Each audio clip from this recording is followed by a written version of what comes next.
Okay. Okay, is everything working? Oh, see it working. Oh, nope, there it is. Okay. Right. We are continuing our journey, watching and reacting to Kingdom Hearts lore up until Kingdom Hearts 3. That way we can play Kingdom Hearts 3. We made it about an hour and a half last stream, last time. Got lost along the way and don't think we found anything because it's very confusing, very complex. I remember Brain and his fedora. It was amazing. Also, shout out to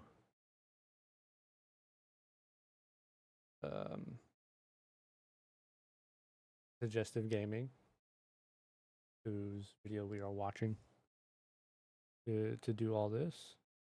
So be sure to go to his channel, show him some love, subscribe, all that, comment on all of his videos, all the things. But we're gonna go ahead and jump into it. Yeah, some Kingdom Hearts lore. Sora and Riku watch the skies on the beach. Suddenly, Sora begins to cry as something inside of him begins to feel sadness, but he doesn't know what. Riku advises him to open his heart. So last time we made it through all of Unchained X, Union X, Dark Road, a little bit of Dark Road, I think. We started on the Birth by Sleep, so that's where we're at now. We're actually towards the end of the Birth by Sleep. Actually, I think we made it to the end of Birth by Sleep, but I just rewinded it for a little bit of like a recap kind of thing. And listen, and Sora agrees to try. In Castle Oblivion, Ventus's body sits in the Chamber of Waking as he hears the young Sora's voice speak to him. Inside of Sora's heart, the light of Ventus's heart finds its way to him, and Ventus asks the boy if he can stay with him to heal. Sora agrees and accepts Ventus into his heart, remarking to Riku that he thinks it worked. Back on Radiant Garden, Braig discovers Terra Xehanort's unconscious body and leads the world's Sage King, Ansem the Wise, to him. The young man awakens and introduces himself as Xehanort. Braig takes him to the castle, while another guard, Dylan, takes Aqua's keyblade and armor. In the realm of darkness, Aqua wanders alone and begins to lose hope. Before she can fade into the darkness, however, the bonds she formed with all of her friends reignite the light, and she presses on. Inside of Terra Which is the whole Xehanort's game heart, on itself, by the way. Master Xehanort taunts Terra, claiming that darkness now controls him. Terra refuses to surrender, however, asserting that he has a plan to regain control. Xehanort then recognizes Ericus residing within Terra, and they each express their readiness to resolve their property dispute. Xehanort notes that this is only one of the roads he can take, as he's made sure of backup plans. Sometime later, Terra Xehanort takes up residence in the tower on Radiant Garden, having forgotten all of his memories due to the battle over his heart.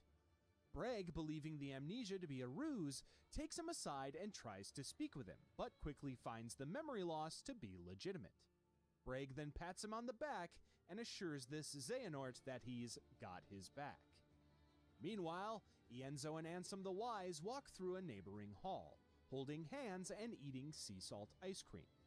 Just before they turn a corner, Ienzo stops and looks back, catching sight of Braig and Terra Xehanort walking away together.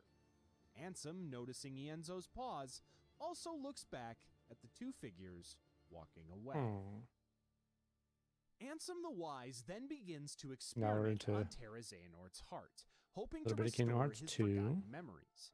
Encouraged by Ienzo, Ansem builds a large laboratory in the basement of the Sora. castle tower to further his research. Sword of Darkness. Terra Xehanort, however, begins using the lab to conduct secret experiments on the nature of darkness and the creation of Heartless. His curiosity and ambition lead him to dive deeper into the darkness than Ansem ever intended.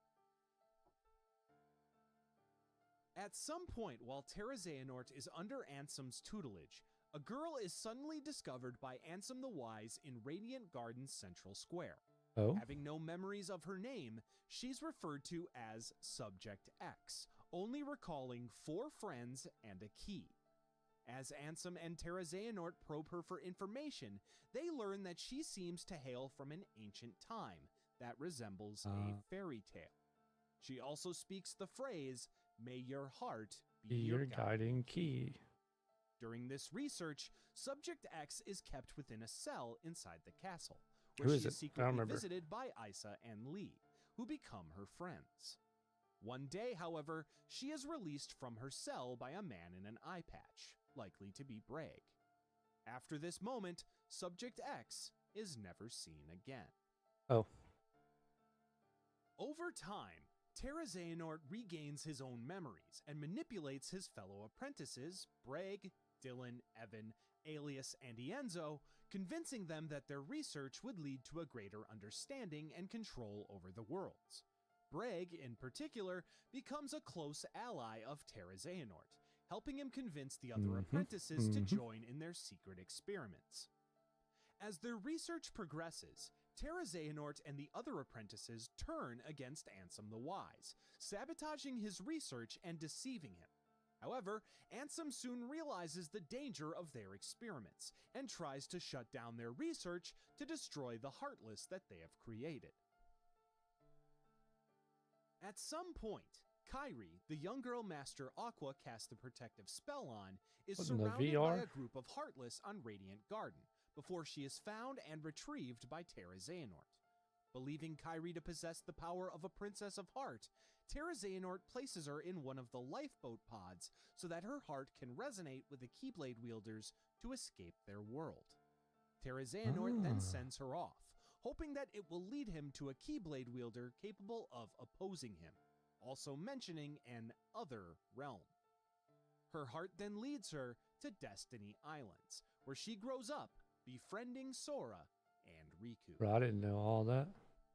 Terra Xehanort and the other apprentices then banish Ansem the Wise to the realm of darkness, ensuring that he can no longer interfere with their experiments or reveal the truth about their actions. With Ansem out of the way, Terra Xehanort assumes his identity, taking the name Ansem to obscure his past and give credence to his newfound authority. Under the guise of Ansem, Terra Xehanort continues his experiments, leading to the mass production of Heartless. By giving his heart to darkness, Terra Xehanort then uses the Gazing Eye Keyblade to split his heart into 2 new beings, a Heartless and a Nobody.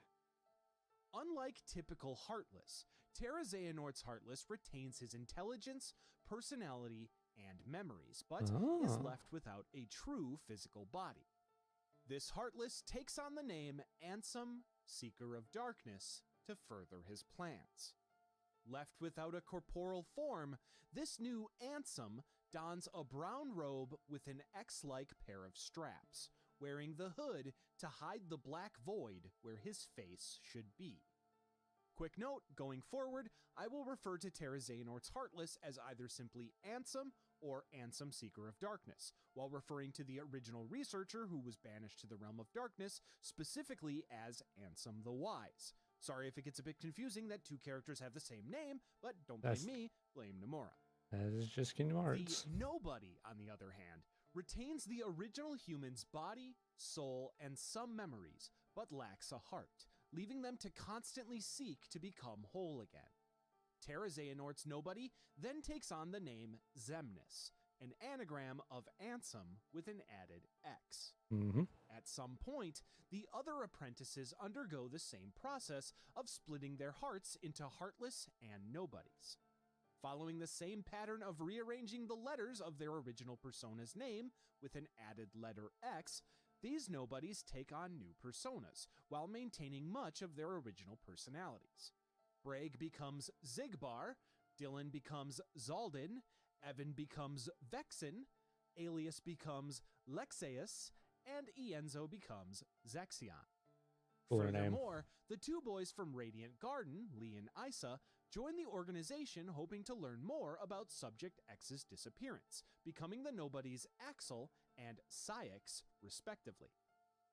Two other nobodies are also created, named Demix and Luxord, although their original personas are currently unknown.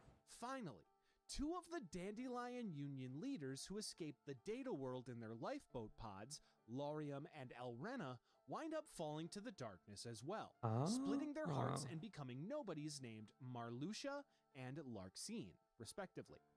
Their leader, Xemnas, gives the group of 12 the title Organization 13, taking up a world called the World That Never Was. Hold on. He gave their group of 12 the name Organization 13. So either he always had the plan to have 13 members, or he was dumb.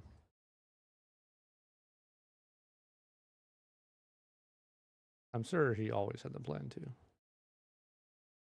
Let's continue. As their base of operations. However, Xemnas deceives the other members about the true nature of their existence, convincing them that nobodies lack emotions and can only regain their hearts by summoning Kingdom Hearts.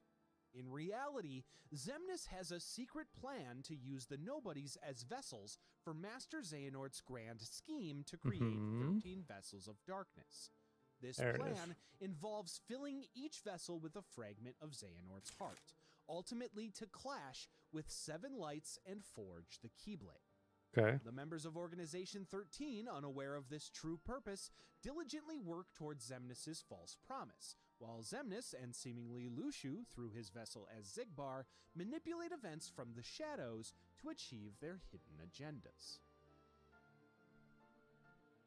Terra Xehanort's Heartless, on the other hand, takes part in an...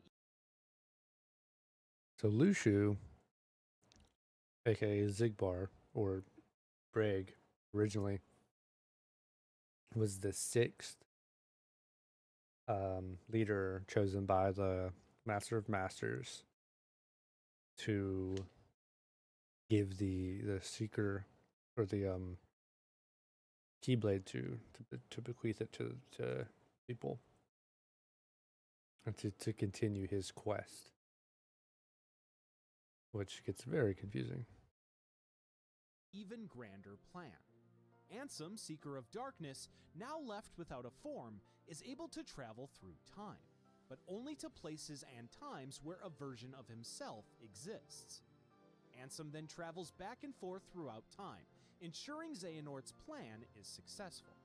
This includes returning to Destiny Islands in the past to open the portal for the young Xehanort to take him to Scala ad Kylum, meaning the mysterious figure that started Xehanort's journey was none other than his own Heartless. During this event, Ansem also gives the young Xehanort the ability to travel through time himself, ensuring the Elder Xehanort's plan comes to fruition. Afterwards, Ansem, Seeker of Darkness, hides out on Destiny Islands to await his next steps. 10 years after Sora's heart is touched by Ventus's, Sora dreams of a stained glass pillar, a dive into his own heart, before battling the darkness within himself. Suddenly, he's awakened by Kairi, finding himself on the beaches of Destiny Islands. Now we're in the Kingdom Hearts the pair 1. work with Riku to build a... Okay, so Xehanort split himself into 2. A Heartless, a Nobody. Nobody is Xemnas, we know him. And then his Heartless, which had no form, which was the robed figure. He then he could go throughout time in worlds that he's already been to. which Destiny Island, younger him, had been to. And so he went back in time to Destiny Island, which is what started this whole thing. Because he was the one who talked to younger Xehanort to do all this. Holy time travel. Okay. Raft, hoping to find their own way off of their world so they can explore all of the others outside of it, including Kyrie's home, which she doesn't remember. Meanwhile, on the Disney Castle world, Donald Duck walks through the colonnade and heads towards the audience chamber, only to find the king's throne empty. He receives a letter from King Mickey's dog, Pluto, in which Mickey expresses his plan to find what's been causing the stars to fade out, indicating danger befalling the worlds outside. Mickey ends the letter with a plea to Donald and Goofy to find someone with a key that is crucial to save the worlds. Donald urgently wakes up Goofy to inform him of the king's absence, and despite his instructions to keep the matter secret, Queen Minnie Mouse and Daisy Duck find out about the situation as well. They send Donald and Goofy off, leaving Jiminy Cricket with them to chronicle their travels in his journal. The next day, on the Destiny Islands, Sora and Riku engage in a race, and after some playful competition, they Kingdom start Hearts gathering 1 provisions gameplay for right their there. planned journey. 2001, I Sora think, is when the encounters game a came out, something like mysterious that. hooded figure in the island's secret place, a hidden-away cave that houses a mysterious door, who hints at the impending darkness coming to Sora's world. Which is Unbeknownst to Xehanort. Sora, this being is Ansem, Seeker of Darkness, Ansem. Xehanort's Heartless. There you go. As night falls, a storm threatens the islands, prompting Sora to check on the raft. He then notices a giant orb of darkness in the sky as Heartless begin to invade the island. Sora finds Riku, who speaks of a door opening to the outside world, giving them their chance to leave. Darkness then engulfs Riku, and as Sora tries to save him, he is able to summon his own Keyblade. Sora He battles did it. through the Heartless and finds Kyrie in the secret place, where the hidden door suddenly bursts open. Darkness rushes out, sweeping Kyrie towards Sora, who opens his arms to catch her. As the two begin to embrace, however, Kyrie suddenly vanishes. It's at this point that Kyrie's heart leaves her own body, seemingly taking shelter inside of Sora for the time being. Sora Which means he has Kyrie's heart and Ventus's heart inside of him right now.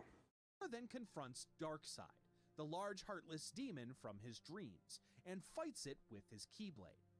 Despite his efforts, the island is consumed by the storm of darkness, and Sora is pulled into a dark vortex. Following King Mickey's instructions, Goofy and Donald... Ooh, the music of Traverse Town is some of the best music in all of video game. Period. Can't change my mind. Also, I think once you leave Destiny Islands on Kingdom Hearts 1, you can never go back to it in Kingdom Hearts 1. Which is a bummer, because I really like that world. Not much to it, but it's really cool, really nice. Arrive in Traverse Town, witnessing a star blink out of existence, signaling the severity of the situation. As they search for a man named Leon, Pluto discovers Sora unconscious in an alley. Sora wakes up, initially thinking it was all a dream, but soon realizes he's in an unfamiliar place. While Sora explores, he's confronted by a tall man who points to his Keyblade and questions why it chose a kid like him. When Guys, Sora refuses to it's hand Leon. the It's Keyblade over to Squall. him, It's the man, Squall. revealed to be Leon, And his engages gunblade. Sora in battle, So cool. ultimately defeating him. As Sora loses consciousness, a young girl named Yuffie appears, and Leon notes that things are worse than they thought. Meanwhile, Riku awakens on a cold stone platform in another world, Hollow Bastion, which once was the castle within Radiant Garden. He calls out for Sora and Kairi, but hears no response. Unbeknownst to Riku, Maleficent observes him from a higher platform. Back in Traverse Town, Donald and Goofy search the alleyway in the 2nd District, finding It's just this like freaking Scooby-Doo crap that they pull. Is once they leave an area that they've been searching, then Sora goes into that area and vice versa until they finally find each other. it eerily empty. Suddenly, a young woman named Aerith appears and asks if the king... She's not dead. The pair then follow Aerith to a nearby room, where they discuss the Heartless. She's not dead, Meanwhile, guys. Sora begins to awaken, hearing a familiar voice. He opens his eyes and is surprised to see Kairi, but as his vision clears, he realizes it's actually Yuffie. Leon then joins them, and they explain that the creatures attacking Sora are after the Keyblade and his heart. Leon and Yuffie inform Sora about the Heartless, and mention a researcher named Ansem, who studied the creatures and wrote a detailed report, now scattered across the various worlds. As the Heartless attack, Sora is forced to fight through them. Meanwhile, Donald and Goofy fight the Heartless as well, and eventually their paths cross. Noticing the Keyblade and realizing it's the key King Mickey told them to find, Donald and Goofy assist Sora in clearing out the Heartless in Traverse Town. They then introduce themselves, and the trio team up to search for King Mickey, Kairi, and Riku together. Let's Meanwhile, go. Maleficent observes these events trio. inside of a dark room alongside various Disney villains. They discuss Pretty Sora cool. and the Keyblade, speculating on whether Sora will conquer the darkness or be consumed by it. Oh, hook. Maleficent sees the boy's potential usefulness either way. Using a gummy ship, the new team of Sora, Donald, and Goofy Worst part about travel Kingdom to Hearts. various Disney worlds, clearing them of the invading darkness while Maleficent continues to observe him. Sora learns that using his Keyblade, the Kingdom Key, he can lock the various worlds' keyholes, preventing the Heartless from returning. Throughout his travels, Sora continues to see more visions of Kairi speaking to him. After returning to Traverse Town, Sora is shocked to find Riku. The two friends reunite, and Riku expresses relief at finding Sora. Sora proudly introduces Donald and Goofy, but when Sora invites Riku to join them, Donald refuses, but as they argue, Frick Riku you, Donald. vanishes mysteriously. The trio then meet Hate with that shop guy. owner Sid, Leon, Yuffie, Sid. and Aerith. They learn that Maleficent has been using the Heartless to take over worlds, including their own. Leon explains that their ruler Ansem's report, which Maleficent likely holds most That's of the the best pages Sid right of, there. could hold the key to stopping the darkness. Just saying. Meanwhile, outside of the Hot house, take, maybe. Maleficent sows seeds of doubt in Riku's mind, suggesting that Sora has replaced him with new friends. Riku eventually agrees to work with Maleficent in exchange for Kairi's location. After fighting more Heartless and locking Traverse Town's keyhole, Sora and his two new friends continue their search through the Disney worlds. While clearing out music more is so Heartless, good. the trio learn that the villains are searching for the 7 Princesses of Heart to find a way to open the door. Despite Sora and his friends' efforts, however, Maleficent is able to abduct various princesses from the Disney worlds, along with help from the manipulated Riku. Soon, Maleficent holds up her end of the deal and shows Riku Kairi's heart was taken by the heart. And so Maleficent knows all of this. She knows how to do all this because she was in past. She was in like way back here on like the UX stuff at some point, and then was sent back to the future or something like that. That's how she knows all this stuff, I believe. Heartless on Destiny Islands, leaving her body a lifeless puppet, though untouched by the darkness thanks to her power as a Princess of Heart. Desperate to save her, Riku asks Maleficent what he can do. She then claims that gathering the 7 Princesses of Heart will open a door to the heart of all worlds, where he can find the wisdom needed to recover true, Kairi's man. heart. She then bestows upon Riku Not the true, power to man. control the Heartless. With his new abilities, Riku follows Sora, bringing Kairi along to reveal her current state to him. Riku takes Kairi back to Hollow Bastion, where Maleficent has established her base of operations. Sora follows him, and there, Riku decides that it's time for them to determine who is the true Keyblade Master. Riku then somehow steals Sora's Keyblade from him, taunting his friend by leaving a wooden toy sword before he leaves. Regretfully, Donald and Goofy also leave Sora behind to follow Riku, still following their king's orders to follow whomever is holding the key. When Sora finds Riku, he watches as his friend uses the power granted to him to transform into a dark mode. That's so cool. His dark mode outfit is so cool. It also looks a little bit like Vanitas. Before he attacks, Goofy and Donald quickly decide to help their friend, rushing to Sora's side. Without his Keyblade, Sora instead summons the power within his own heart, which resonates with all of the friends he's made on his journey. Suddenly, the Keyblade is stolen back from Riku, and Sora uses it to engage in a grueling battle with his longtime friend-turned-rival. Afterwards, Riku runs off once again, and is met by Ansem, still cloaked, who encourages... Also, a fun fact, in that room where you beat Riku in the first game, that's where you get Oblivion, the blade. him to fully open his heart to the darkness. This allows Ansem to enter Riku's body as a vessel to control him. As Sora fights his way up the castle, Riku meets with Maleficent, who lacks one heart to open the final keyhole to darkness. Maybe it's in this room. Kairi's, which is No, still I think it was in the missing from previous her room. body. Riku is then able to summon the Keyblade of Heart, a Keyblade created Cool from the Keyblade. 6 hearts of the Disney Very cool princesses, Keyblade, in my opinion. thanks to Ansem's control. Maleficent leaves to take care of Sora, Donald, and Goofy, engaging in a battle with the trio. During the fight, Maleficent's heart is damaged, and she retreats back to the keyhole. There, Sora watches as Riku plunges his Keyblade into Maleficent's heart, unleashing the true darkness and transforming her into her dragon-like form. After another fierce battle, Sora and company finally defeat Maleficent, and she vanishes into a cloud of darkness, at least for now. She's Unbeknownst always to around, everyone dude. else, Riku unlocking her heart with Ansem's Keyblade is Yo, what gives Maleficent the ability Zotec to travel throughout 01. time.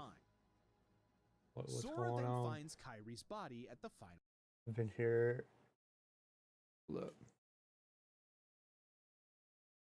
Minutes now watching silently. You've got the vibes though. Oh yeah. Think we could stream together? Maybe sometime. Maybe at some point in some time. I mean, for kind of for a while here, I've only done like solo stuff, Kingdom Hearts, playthroughs and stuff like that. But maybe sometime. I wouldn't mind. Maybe like whisper me or something on Twitch. But I'll get to it. Thanks for joining in and just like lurking and hanging out though. Appreciate it. Keyhole, and when Riku begins to taunt him, Sora finally realizes that his friend isn't himself. Ansem, through Riku, then reveals to Sora that Kairi's heart had rested inside of him all along. Riku moves to use his Keyblade to release Kairi's heart from Sora, but the latter is able Dude, Riku looks crazy here. His eyes look crazy. to parry at the last second. After another battle between the two, Riku vanishes, dropping his Keyblade. Sora then realizes that they have to complete the keyhole before he can seal it. He picks up Riku's Keyblade of Heart and plunges it into his own That smile. chest, releasing all of the princess's hearts that were contained in the blade, as well as Kairi's that was inside of himself. As Kairi's heart Dude, what does that do with Ventus's heart though, right? Because it was in his heart as well. reunites to her body, she reawakens just in time to rush over to Sora as his body vanishes. At this point, Sora's own heart is also Very unlocked, sad and moment. the unleashing of 2 hearts from his body and soul create 2 separate nobodies. Sora's missing heart creates a boy who is later found by Xemnas near an old mansion in a world existing between the realms of dark and light called Twilight Town. Why was it sent there, I wonder?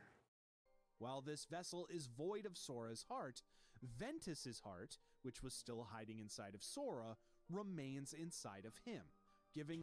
Gotcha. Okay, so Sora used Riku's Keyblade on himself to release the 7 princesses' heart, 7 hearts of light. Also releasing Kyrie's heart, which was in him, but also creating a nobody, which that nobody's it doesn't have Sora's heart, but it has Ventus's heart. the new nobody an identical appearance to Ventus. Xemnas collects the boy, taking his original form's name, Sora, and rearranging it, adding an X to give this boy his new name, Roxas. What a fan favorite he is, too. Likewise, Kyrie's missing heart creates a girl named Naminé, Mm-hmm. who ends up in Castle Oblivion, whose closeness to Sora grants her the ability to manipulate his memories. Much more on both Roxas and Naminé later. As Kyrie, Goofy, and Donald look for Sora, Ansem suddenly appears through a corridor of darkness, now finally able to take on his own form after possessing Riku. As Ansem prepares to use Kyrie's heart to unlock the final keyhole, Riku breaks free from his control and stalls Ansem long enough for Kyrie to escape with Goofy and Donald as more Heartless arrive. Unbeknownst to them, one of these Heartless is Sora's, and he follows them as they rush off. Kyrie realizes that the Heartless is in fact Sora, and as more arrive, she repays her friend by rescuing him. Kyrie embraces Sora, shielding him from the other Heartless, and this act of light restores Sora's human form. The group then escape. Okay, so when you use the Keyblade on someone's heart, it just splits them into 2, creating 1 heartless, 1 nobody. And usually the nobody takes the form of their heart. But since he had Ventus's heart in him, the nobody took the form of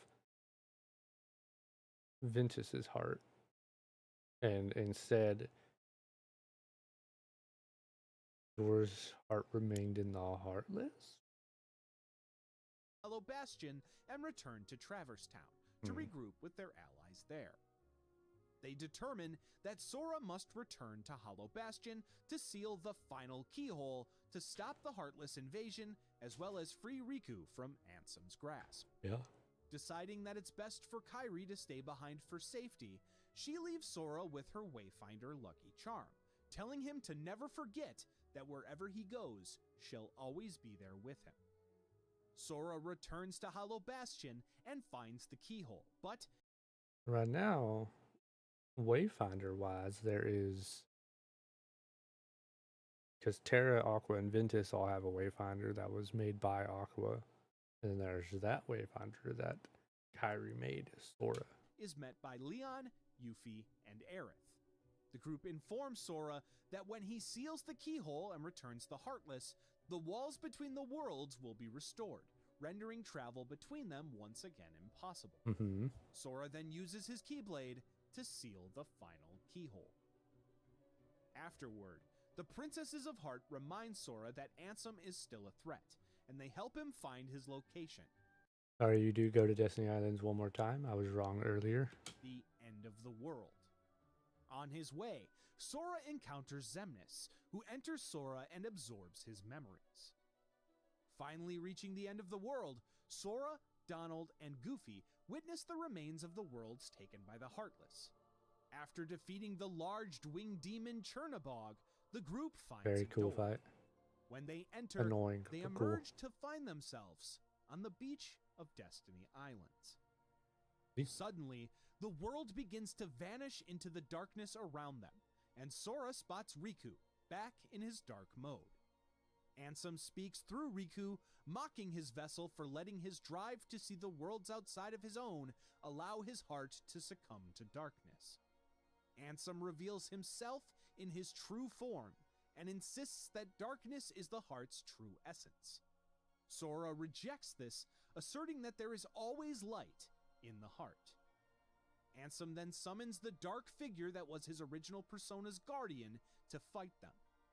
Sora and his friends manage to weaken Ansem, but he transforms into a more powerful form connected to the world of chaos. Yep. They continue to battle through Giant more powerful boat forms Ansem. and phases of Ansem and the Heartless, until Ansem, Seeker of Darkness, finally retreats to the door to darkness, which, as its name implies, leads to the realm of darkness.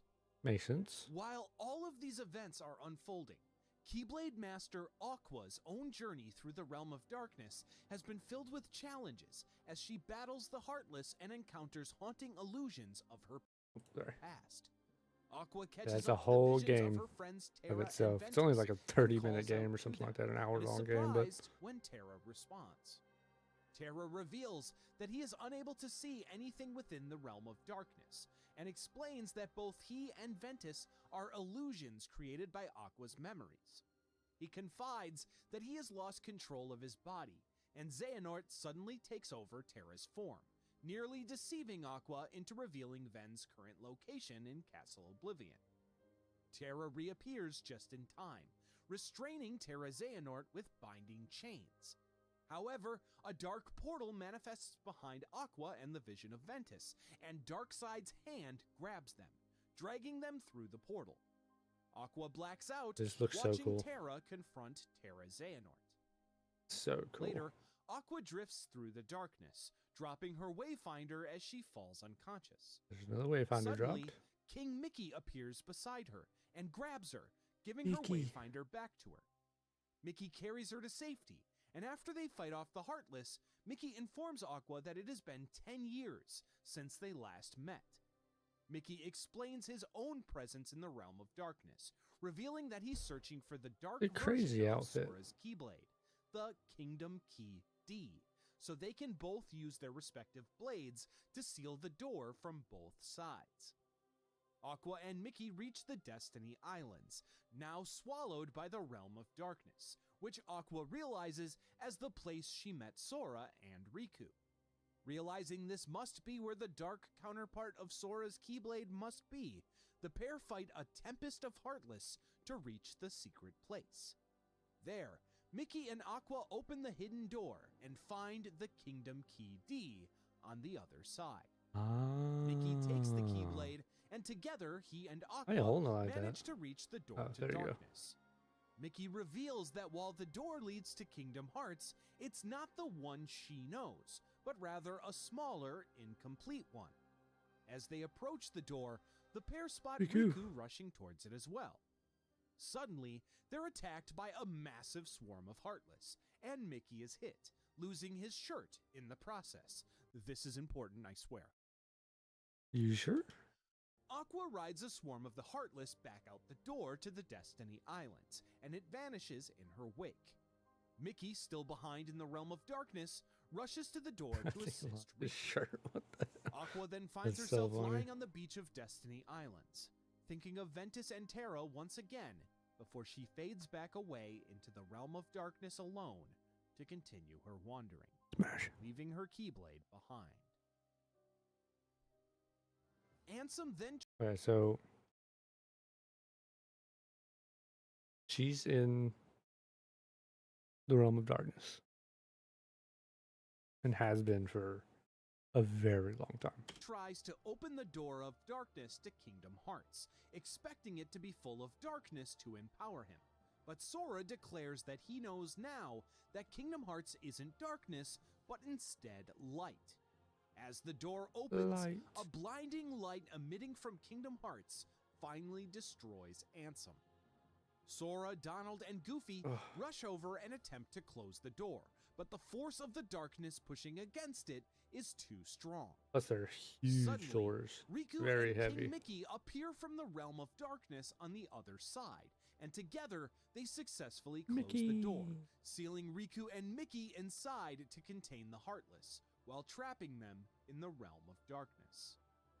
In the aftermath, the worlds begin to restore themselves. Sora finds Kairi, and the pair have a brief reunion before being separated as the Destiny Islands A are sad rebuilt. moment that is, Sora too. promises to return Goodness, to it's Kairi so sad. before they're forced apart.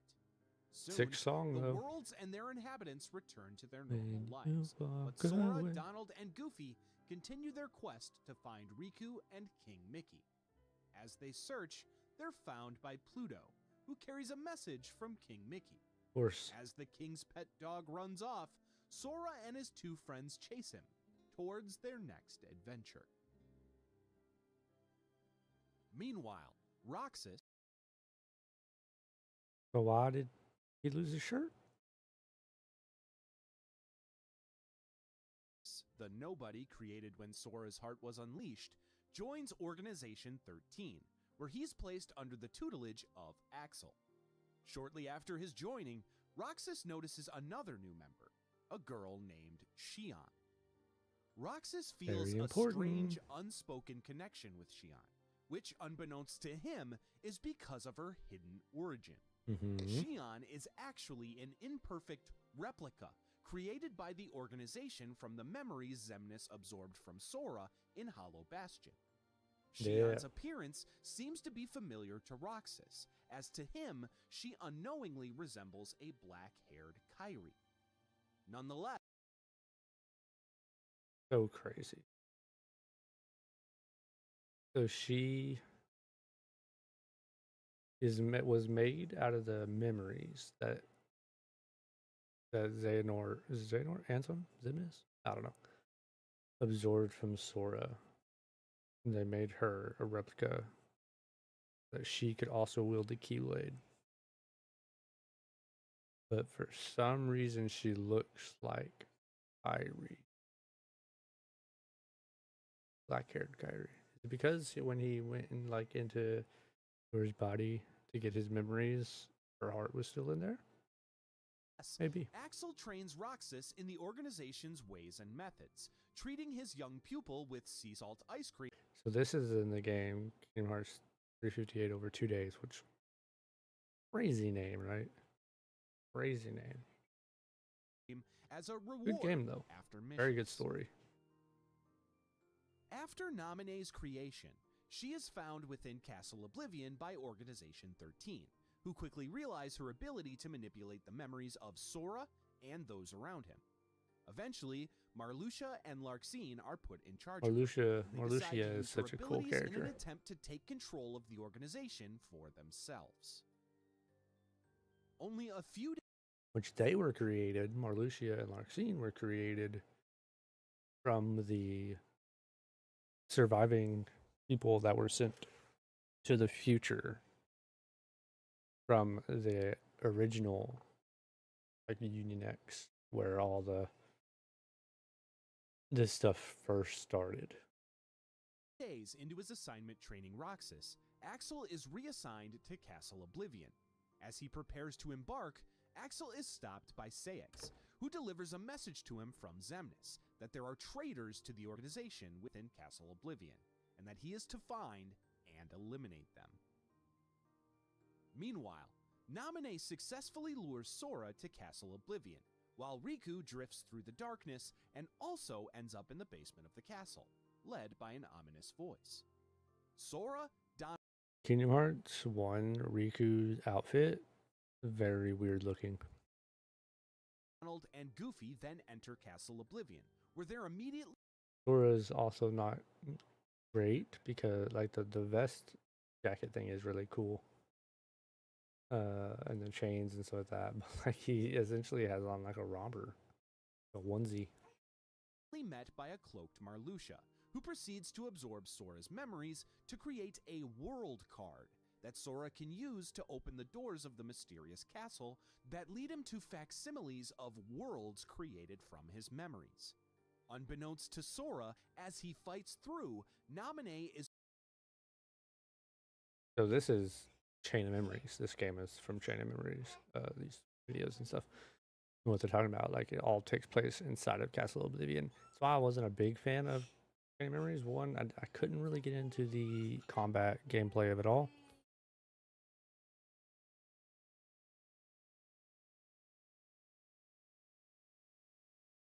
Slowly replacing his memories, rewriting herself into Kyrie's place under Marluxia's orders. As Sora climbs the floors of Castle Oblivion, he meets Organization 13 member Axel, whom he defeats in battle. In the wake of the fight, Axel flees and Sora continues on. Meanwhile, in Twilight Town, Roxas and Xion begin to bond, and Roxas learns that the girl can wield a Keyblade, one that looks exactly like Sora's, the Kingdom Key. The pair then bond over eating the same sea salt ice cream that Roxas had shared with Axel. Around this same time, Riku begins his own ascension up the lower levels of Castle Oblivion, meeting Vexen on his journey. Riku, wielding a darkness-created blade called Soul Eater, then fights Vexen. While Riku emerges victorious, Vexen uses the data from this battle to create a replica of Riku, hoping to use it to fight him with his own strength and force the boy's heart to succumb to darkness. As Sora's memories are manipulated by Naminé, his nobody, Roxas, is also affected, and he falls into a coma. Xemnas and Saix then determine that the boy will awaken as soon as Sora's memories are fully stripped from him inside of Castle Oblivion. For the time being, Xion takes Roxas's place in the organization. Meanwhile, Sora, Donald, and Goofy continue their ascent, encountering Larxene. Larxene taunts Sora, hinting that he is forgetting something crucial, and mentions a girl who will be heartbroken if she learns that he has forgotten her. When Sora demands to know about this girl, Larxene reveals that she is being held captive deep within the castle. Larxene then attacks Sora, and during the scuffle, a star-shaped pendant falls out of his clothes. Larxene mocks Sora for forgetting the importance of the charm and the person who gave it to him. Sora struggles to remember, eventually recalling the name Naminé. Larxene confirms that Naminé gave him the pendant and derides Sora for forgetting her name. Enraged, Sora manages to reclaim the pendant from Larxene. After their battle, Larxene vanishes, leaving Sora determined to find her in order to retrieve his memories of Naminé. Elsewhere in the castle, Axel and Larxene discuss the recent events when Vexen arrives and criticizes Larxene for failing to defeat Sora. Vexen expresses doubt about Sora's potential and suggests an experiment to test him and his Riku replica. Axel provides Vexen with a world card of Destiny Islands, holding all of the memories of Riku's homeland, allowing them to rebuild the replica's heart. The Riku replica then arrives, fresh off a loss at the hands of the real Riku, and he vehemently rejects this idea, attacking Larxene, who easily subdues him with electricity. Larxene then mocks him, suggesting that Naminé will erase his humiliating defeat from his memory, and replace it with something more pleasant, albeit fictional. Shortly after, Sora is shocked to see his lost friend, Riku. This Riku, however, is hostile and accuses Sora of forgetting about him and only caring about Naminé. Unbeknownst to Sora, he's actually face to face with the Riku replica, who dons his dark mode armor and summons his Soul Eater. Sora is shocked and tries to reason with who he thinks is his friend, but Riku dismisses him before the two engage in a fierce battle, after which the Riku replica retreats up the castle. Sora, Donald, and Goofy are then confronted by Vexen, who claims that Sora owes him a debt for reuniting him with Riku. This leads Sora to believe that Vexen is somehow controlling his friend, still unaware that the Riku he met was simply a replica.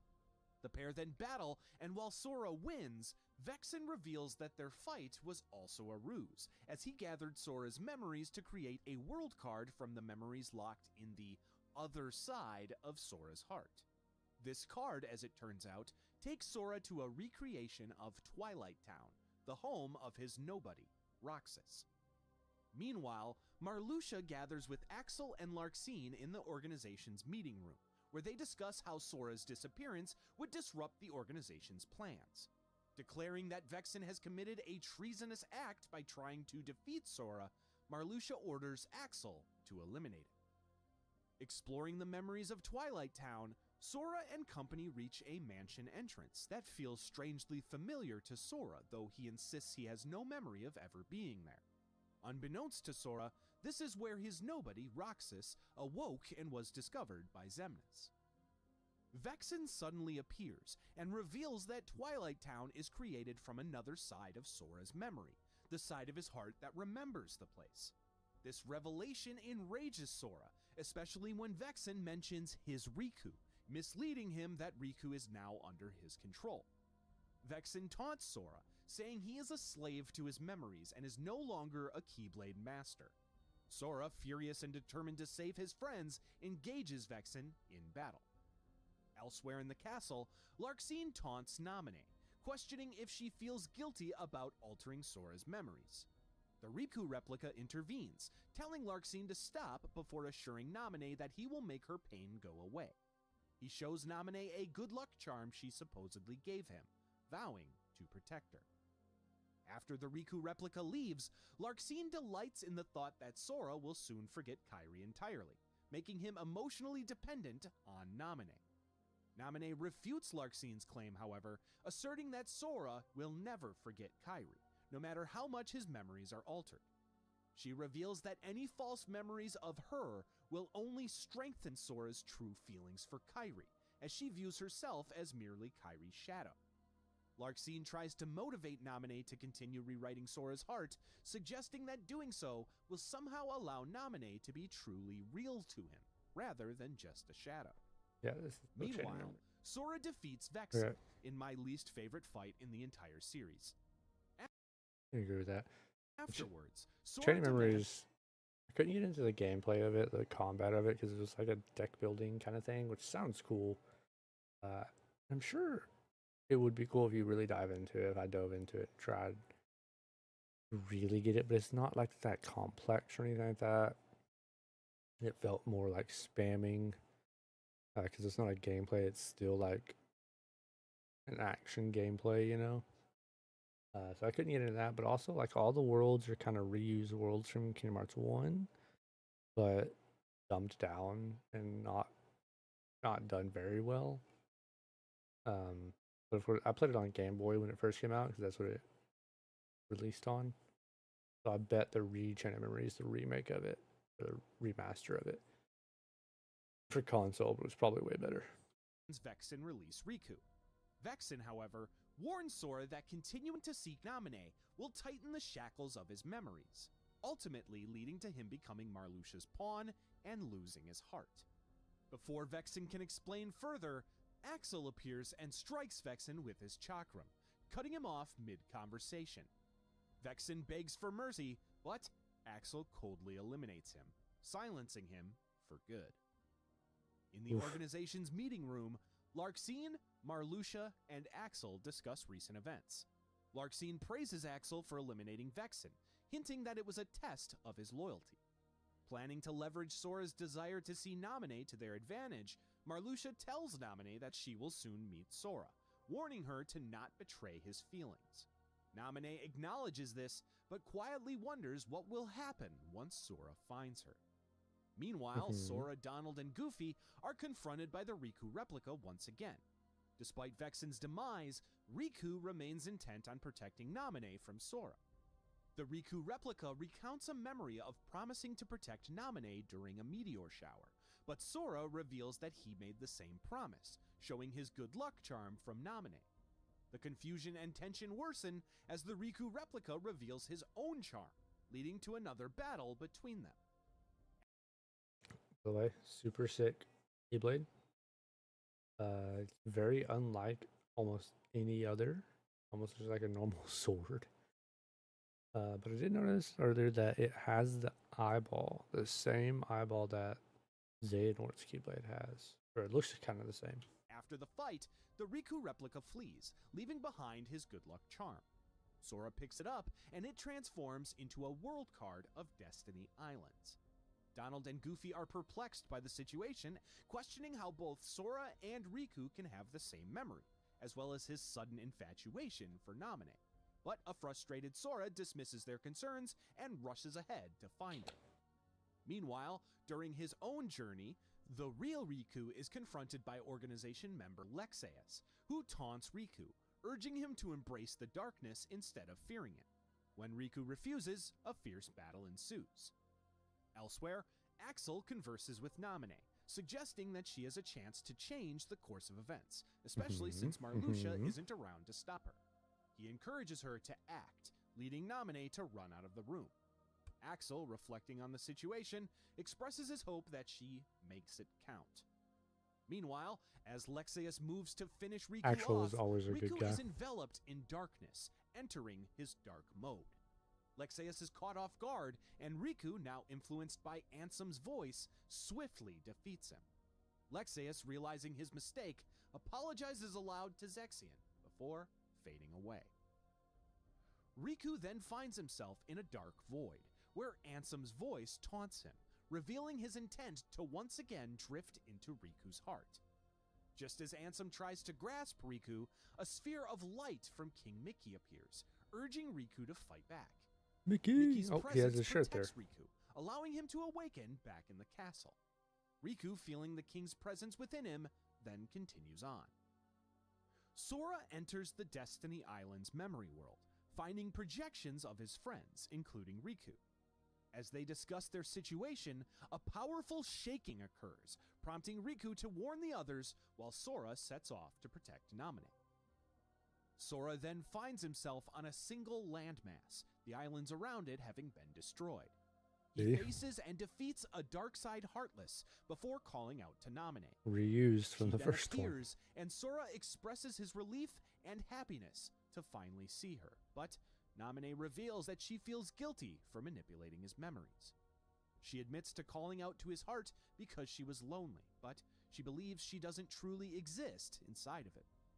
Another image of Naminé then appears, confirming that she doesn't belong in Sora's heart and never truly existed anywhere. Sora is confused and tries to reconcile his feelings, showing Naminé the good luck charm she gave him. The second Naminé urges Sora to think about who really gave it to him and who is most special to him. The charm then glows and transforms into Kairi's good luck charm, revealing the true nature of his memories of Naminé.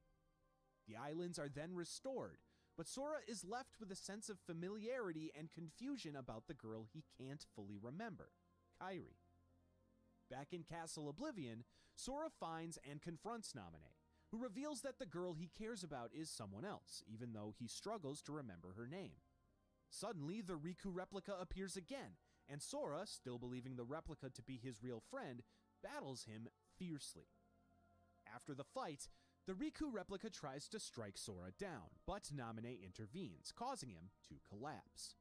As Sora mourns his friend's lifeless body, Larxene appears and mocks the boy, revealing that Riku was never really there and was simply Memories is really just go through a Kingdom Hearts one world, fight Riku, go through another Kingdom Hearts world, fight Larxene, go through Kingdom, like you're kind of just fighting the same people over and over again. a puppet created by Vexen with implanted fictional memories. Larxene then explains Naminé's powers and further reveals their plans to control Sora by using her to bind him to the chains of his memories. Furious that Axel ruined their plan by turning Naminé against them, Larxene is left with no choice but to eliminate Sora. Naminé tries to protect Sora from Larxene, but Larxene is unfettered and prepares to attack. Just as she's about to strike, Goofy and Donald arrive, ready to fight alongside Sora. Together, the trio defeat Larxene, and after the battle, she fades out of existence in panic and disbelief. In the wake of the fight, the trio approach Naminé, who finally explains everything. She admits to replacing Sora's real memories with false ones to manipulate him, including the promise to protect her, as well as their supposed friendship. Sora, while initially upset, quickly forgives Naminé, insisting that while the memories may be fake, his feelings of wanting to protect her are real. Namine then reveals that she can restore everyone's memories if they reach the 13th floor of the castle, but warns that Marluxia is still a threat. Sora, Donald, and Goofy then agree to find Marluxia and finally put an end to his master plan. They ask Namine to stay behind and look after the lifeless Riku replica until they return. As they leave to ascend to the 13th floor, Sora promises Namine that he'll be okay. Later, Axel confronts Marluxia elsewhere in the castle, accusing him of treason and revealing that he was aware of Marluxia and Larxine's plan to use Namine to manipulate Sora to overthrow the organization. The two then engage in a fight, but it is interrupted when Marluxia uses Namine as a shield. While Axel criticizes this spineless tactic, Marluxia reveals his true intentions as Sora arrives with Donald and Goofy. Despite Axel's attempts to convince Sora that Marluxia's weapon's so cool, Sora remains determined to protect Namine and fights him. Sora is able to defeat Axel in battle, and in its wake, the organization member claims that it was worth saving him after all. While Sora asks him what he means, Axel vanishes into the darkness. Sora, Donald, and Goofy press on and confront Marluxia, who is still holding Namine in another room. Marluxia commands Namine to erase Sora's memories, but she refuses, knowing doing so will destroy his heart. Sora, willing to sacrifice his memories to protect her, urges Namine to erase them. Donald and Goofy support their friend, pledging to remember everything for him. Marluxia mocks them, explaining that erasing Sora's memories would leave him an empty shell, much like the Riku replica. The Riku replica suddenly appears, defying Marluxia and pledging to protect Namine, despite being a mere imitation. Sora and the Riku replica then join forces, teaming with Donald and Goofy to face Marluxia in battle. They defeat him, but Marluxia reveals that it was only an illusion. Realizing Marluxia's true form lies ahead, Sora entrusts the Riku replica to protect Namine before the group, strengthened by their bond and resolve, prepares for the final confrontation with Marluxia to reclaim their memories. Sora, Donald, and Goofy then enter Castle Oblivion's final chamber, where they confront Marluxia, who is now atop a giant mechanical creature. Marluxia threatens to shatter Sora's heart in the world of nothingness. That's for sure. Sora engages in a grueling battle and eventually defeats Marluxia, but the battle transports him to a surreal blue void, where Marluxia unleashes his ultimate form. Once Sora summons his strength and triumphs once again, Marluxia fades away. That was so cool. That ultimate form thing, that was so cool. Away into darkness and flower petals, finally eliminated from existence. At this moment, Riku, now in the castle's third basement, senses a strong presence elsewhere in the castle. Third basement. Suddenly, Zexion appears, informing him that Marluxia was just defeated by Sora. Surprised that Sora is in the castle, Riku asks where he is, but he is defeated, Zexion questions if Riku is even equipped to meet his friend, pointing out that darkness is still within him. Zexion gives Riku his own world card of Destiny Islands, suggesting he goes to see the truth for himself. Good throw. Meanwhile, Sora returns to Namine and the Riku replica, locking the door to the final chamber with his Keyblade. Sora questions the Riku replica, who is struggling with his artificial nature and identity. While Sora tries to convince him that he's an individual regardless of who made him, the Riku replica expresses his appreciation for Sora's words before walking off to deal with things on his own. When the real Riku arrives on the recreation of Destiny Islands, he reflects on his past desire to leave his world, surprisingly now feeling relieved. Does his gloves not fit over his hands all the way? He then sees Kairi, only for her, as well as Riku's other friends, to vanish before his eyes. Zexion appears and taunts Riku, claiming that his memories of home have been replaced by darkness.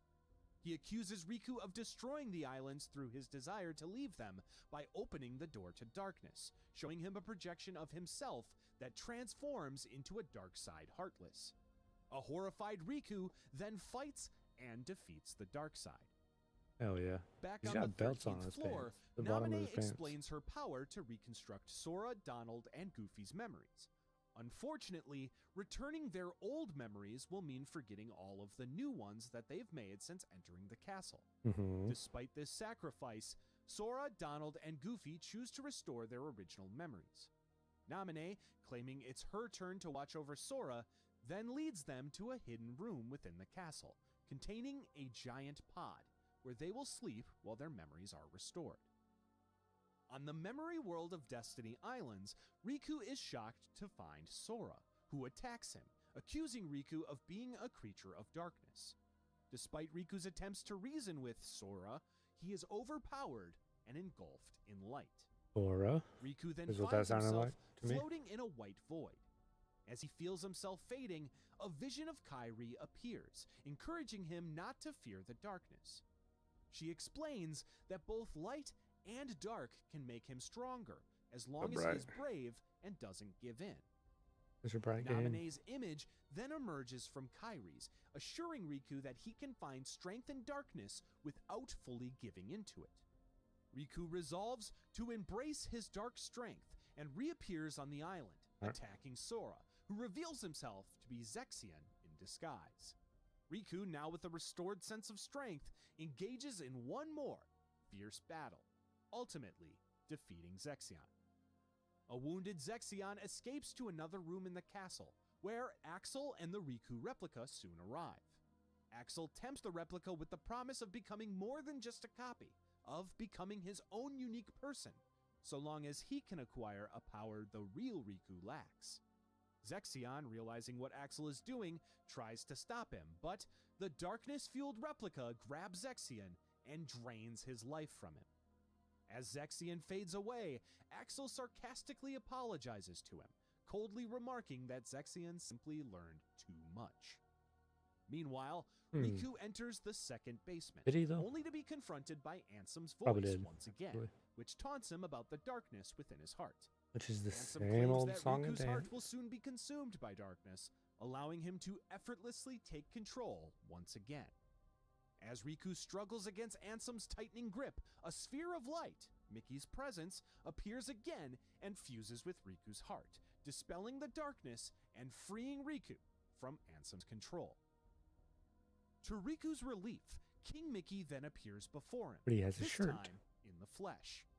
Mickey explains that he found a way to reach Riku using a card of Twilight Town, which appeared to him as a way out of the realm of darkness. Mickey determines that the card must have brought him there so that Riku could use it.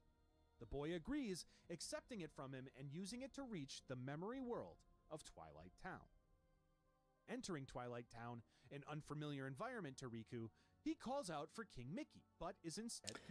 I wonder if Chain of Memories, if it would have done really well, if they would have tried to make a card game based off of the cards in the game. But since it didn't do super well, they decided not to do it. That would have been cool.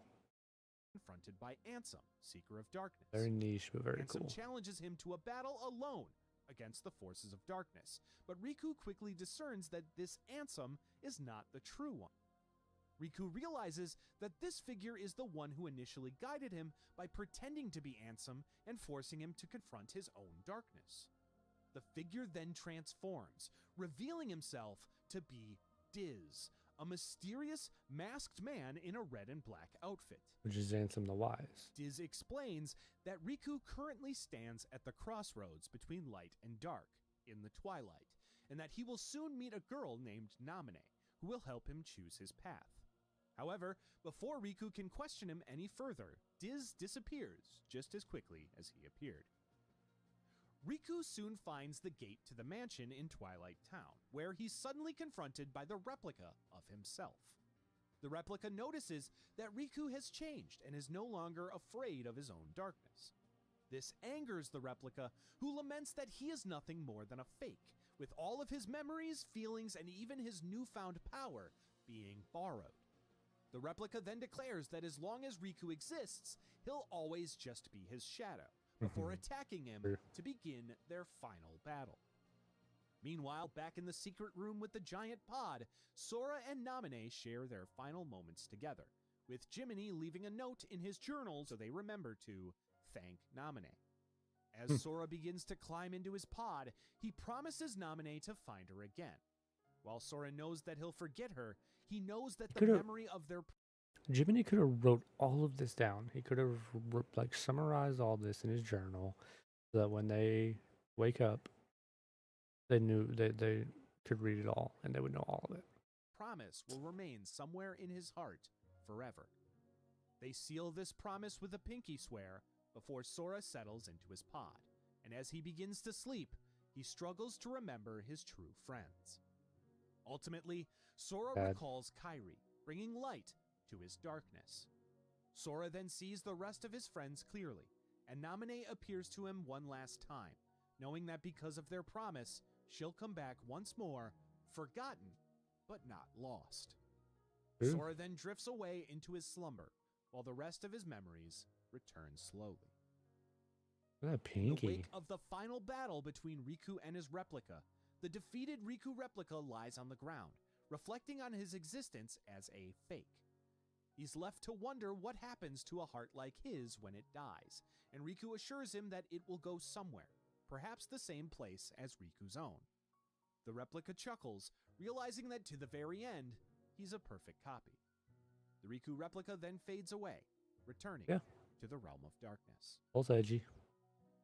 At this same time, Xion visits the still sleeping Roxas, telling him about a new world she visited, describing its beauty and wishing he could have seen it with her. Xion gently places seashells by his bedside and says she'll visit him again tomorrow before leaving. While still unconscious, Roxas experiences a vision of Sora, tightly clutching his good luck charm while enclosed in the white pod. In Castle Oblivion, Riku enters the room where Sora sleeps, finding him in his pod before meeting Namine. She explains that Sora is regaining his memories, before Riku must make his own choice, to have Namine use her powers to seal his heart from darkness, preventing Ansem from ever returning, or to confront the darkness within him himself. Riku decides that he doesn't want his heart locked, choosing to face Ansem head-on, confident that the darkness will guide him if it ever overtakes him. Riku realizes that Namine was the one who appeared to him as Kairi in the light, and thanks her for helping him face his darkness, before asking her to look after Sora as he takes his leave. Shortly afterward, Roxas finally reawakens inside Organization 13's base of operations within the world that never was.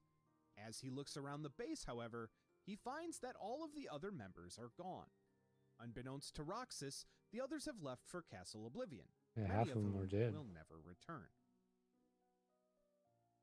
As Riku exits Castle Oblivion, he is met by King Mickey, accompanied by Diz. Shirt. Mickey admits that while he doesn't know Diz, something about him seems familiar.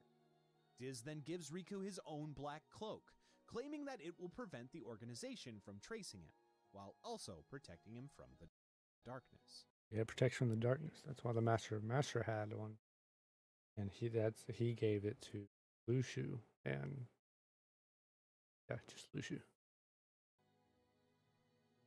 Eventually, Xion finds Roxas, now awake, and gives him a seashell, telling her friend that she retrieved one from each world she traveled to without him. As Roxas holds the shell to his ear, he hears waves and has a slight glimpse of a memory of Sora and Kairi on the beaches of Destiny Islands. Back in Castle Oblivion, Riku is able to use a card given to him by Diz to draw Ansem out of his heart. While Ansem, Seeker of Darkness, tries to again seduce Riku to accept him into his heart as he did the darkness, the rebellious Riku again refuses, mocking Ansem that even with all the power he had when he possessed the boy, Sora was still able to beat him. After Riku defeats Ansem in the battle, the Seeker of Darkness proclaims that his dark shadow still lingers, and that someday he'll return somehow before he explodes into a ball of darkness. The dark void that erupts from this blast envelops Riku, But he's rescued by a beacon of light in the darkness, revealed again to be King Mickey, Dude, who leads Riku safely back to that Castle happened, what, Oblivion. like 4 times There, in Chain of Riku Memories? still feels that Ansem's darkness might still have a slight hold on him. King Mickey assures him, however, that Riku's darkness belongs to him, just as his light does. Mickey then reveals that his time with Riku has led him to realize that the boy leads a path where light and dark meet, one that the king would like to see to its end. A flattered Riku then accepts Mickey's hand, agreeing to journey forth together. The pair then leave Castle Oblivion, both wearing their black cloaks, and they meet Diz outside. The mysterious man then gives Riku a choice between 2 roads, one to light and one to darkness. Riku instead decides to take the middle road, the one to dawn. In Twilight Town, Roxas reunites with Axel, the sole Organization 13 member returning from the Castle Oblivion assignment. Sometime later, I think this Syx is confronts getting Axel to the about end Name's of escape. 358 over 2 days. Axel claims to have no idea how she left without being seen, simply congratulating his compatriot for getting rid of the traitors, and informing him of Zexion's disposal. Days later, the remaining organization members congregate at the Altar of Naught, within their base, the castle that never was. Xemnas then reveals the great collection of hearts amassed from Roxas's missions destroying the Heartless. This crystallization of hearts has formed into an artificial Kingdom Hearts, a glowing, heart-shaped moon in the sky. Xemnas and the organization hope this creation will allow them to gain their own hearts once again, restoring their lost humanity. After this speech, Setting Roxas up meets Kingdom with Hearts Axel 2. and Xion at the clock tower, where the trio eat sea salt ice cream. While Axel tries to express the importance of this new Kingdom Hearts to Roxas, he can't help but wonder if all the fighting is worth it. Over the next few days, Roxas, Xion, and Axel continue to bond and grow closer. Growing concerned with Axel's growing closeness to Xion, Syx sends the pair on a mission together to Castle Oblivion. Searching for a hidden Chamber of Waking and Chamber of Repose within the castle that holds some importance to Xemnas, Syx hopes Xion, who was That's born in the where- castle, will somehow lead to their discovery. Where Syx, Ventus's believing body is, Xemnas I is believe. hiding a true agenda, believes the key to uncovering it and gaining an upper hand for their own objectives is within the Chamber of Waking. Unbeknownst to them, this chamber still contains the resting Ventus. There we go. Meanwhile, I knew Riku, it. still wearing his black cloak along with the new black blindfold, follows the organization's movements across the various worlds. Working What a sick look. What a sick look that is. Sounds unnecessary, the blindfold, but I think he wears it because it helps. Like it helps like keep him blind from the darkness, or helps keep him from turning into Ansem or something like that. I really think they just did it because it looked so cool. under Diz's guidance to find a way to restore Sora's memories, Riku is soon spotted by Xion, confused as to why he's wearing one of their organization's uniforms. After a quick battle between the two, in which Riku swiftly bests Xion in combat, he's similarly confused as to why she has a Keyblade matching Sora's. Furthermore, when Riku peeks under his blindfold to get a good look at Xion's face, he's shocked by her resemblance to Kairi. Riku disregards Xion's Keyblade as a sham, to which she basically replies that it takes one to know one. Riku agrees, calling himself the biggest nobody of them all, as he walks off. Ooh, After a scolding from so Syx, edgy. who calls Xion a mistake they never should have made, Roxas finds the girl at the clock tower. Like Roxas, Xion finds herself questioning the need for hearts of their own, longing to discover her true purpose. Roxas shares with her that Xigbar had told him during a previous mission that the two of them are exceptional. This stress throws Xion into her own deep sleep, and Roxas proceeds to leave a seashell by her pillow, returning his friend's favor. Axel questions Syx about Xion's true origins, but the former refuses to answer. 20 days later, Shion dreams of the moment Sora released Kairi's heart from inside of him, restoring her to life before vanishing. She suddenly awakens, finding Roxas by her side, with a small collection of seashells of her own. Deciding that she slept long enough, Shion decides to go with Roxas and Axel on the day's mission. However, when the group reaches the station plaza in Twilight Town, Shion suddenly collapses. Overwhelmed with another stream of memories, this time Shion sees flashes of Sora's moments with Kairi before focusing on when she gave him her Wayfinder charm, instructing him to bring it back to her someday. After fighting off a group of Heartless, Axel and Roxas bring the unconscious Shion back to the castle that never was. There, Saïx mocks its failure, a dehumanizing comment Roxas immediately objects to. Axel warns Saïx to watch his mouth, a comment that makes the latter question the former's allegiance. When Roxas comments on Axel's care for Shion being out of character, Axel admits there's a reason he takes the time to share sea salt ice cream with him and Shion. They're his best friends. This admission causes Shion to giggle, much to Axel and Roxas's relief. The girl then awakens, with her friends asking her not to scare them again. Elsewhere, inside of a room within the old mansion within Twilight Town, Naminé draws a picture of the three friends. Days later, Diz meets Didn't with give Naminé no face to inside of another Shion, though. room within the old mansion, Rude. where the pair had moved Sora Very and his rude. friends' pods to hide from the organization. Naminé reveals to Diz that some of Sora's memories are still missing, and she suspects that somewhere, a nobody, Shion, must have intercepted them. Fearing that he might not awaken if he doesn't get those memories back, Naminé further shares her worries that Shion won't survive the ordeal either. Meanwhile, on the clock tower, Shion expresses her interest in Castle Oblivion to Roxas and Axel, noting that neither she nor Roxas have ever been there. After another flash of memories causes her to nearly fall off the tower, forcing Roxas to jump in to save her, Axel decides that the next time they meet, it's gonna be a beach episode. Days later, the organization's highest-ranking members meet Little within a reference to round Kingdom Hearts room 2 there. within the castle that never was. There, Saïx informs Xemnas that he's once again dispatched Axel to Castle Oblivion to clear out their facilities as well as take care of a confidential matter they had previously discussed. He further reports that they still failed to locate Naminé, while additionally noting that unauthorized access to the organization's main computer was discovered.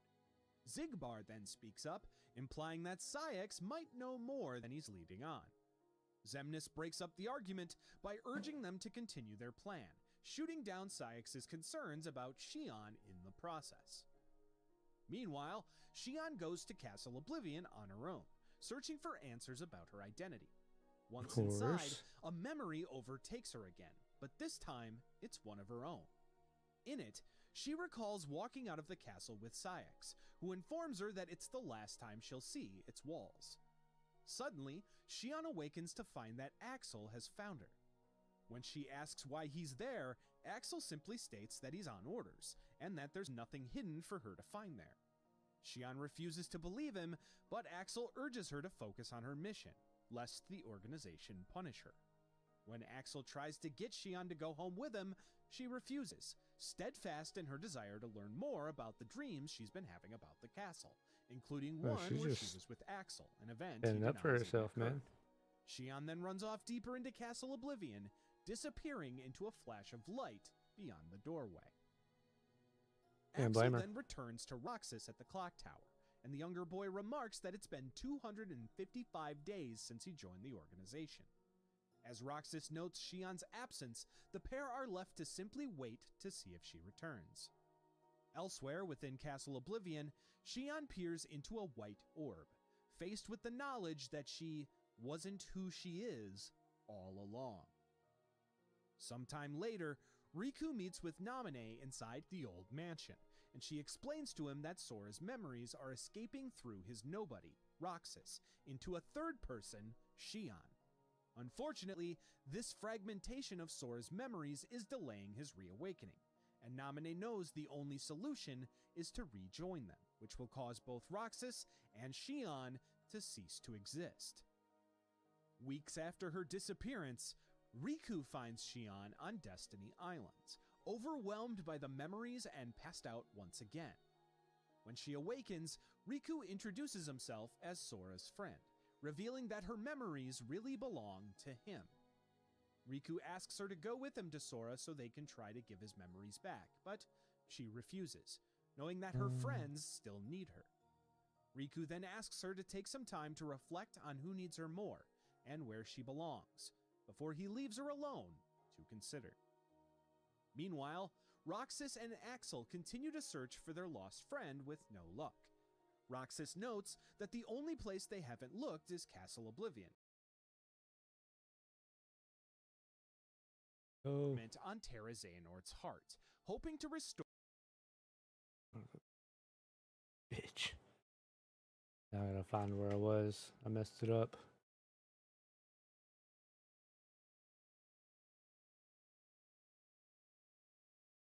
What was it?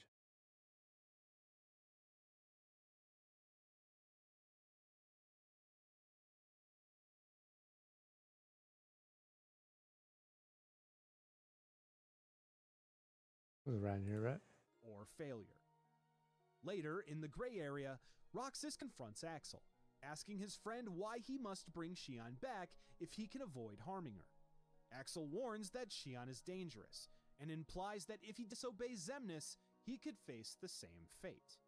With Roxas upset over his friend hiding Xion's true origins from him, Axel is left with no choice but to exit through a corridor of darkness to execute his orders.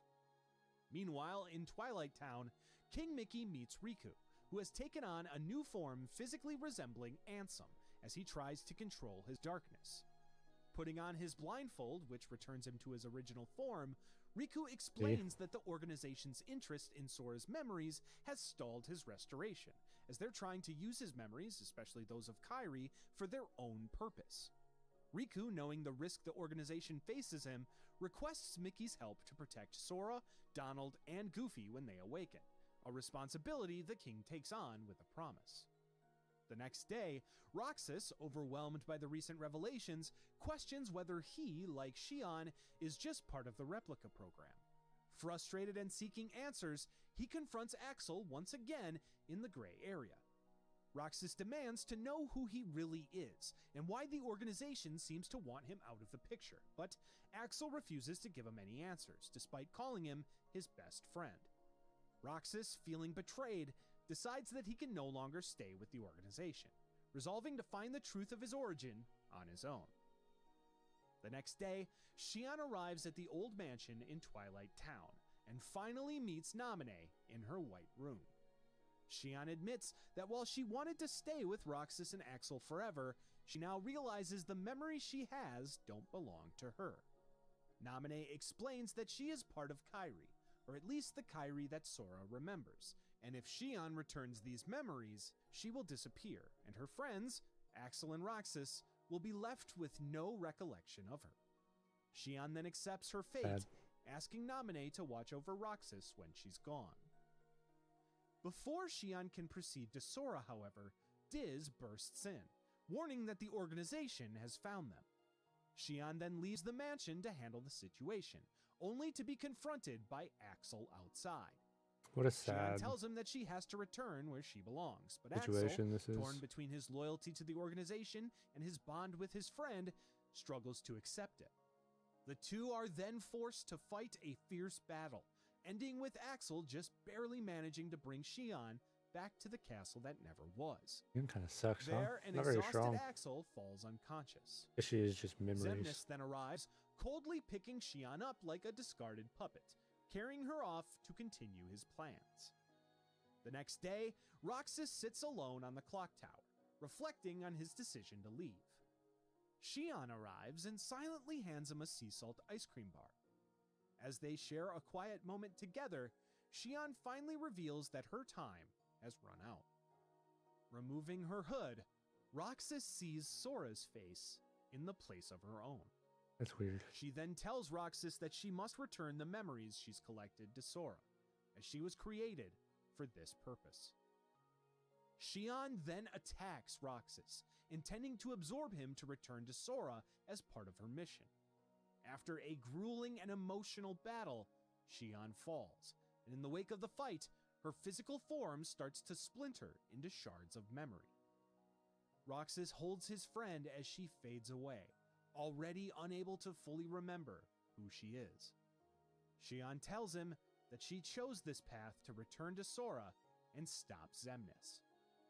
Shion then asks Roxas to set the hearts they captured into the new Kingdom Hearts free before Xemnas can use them.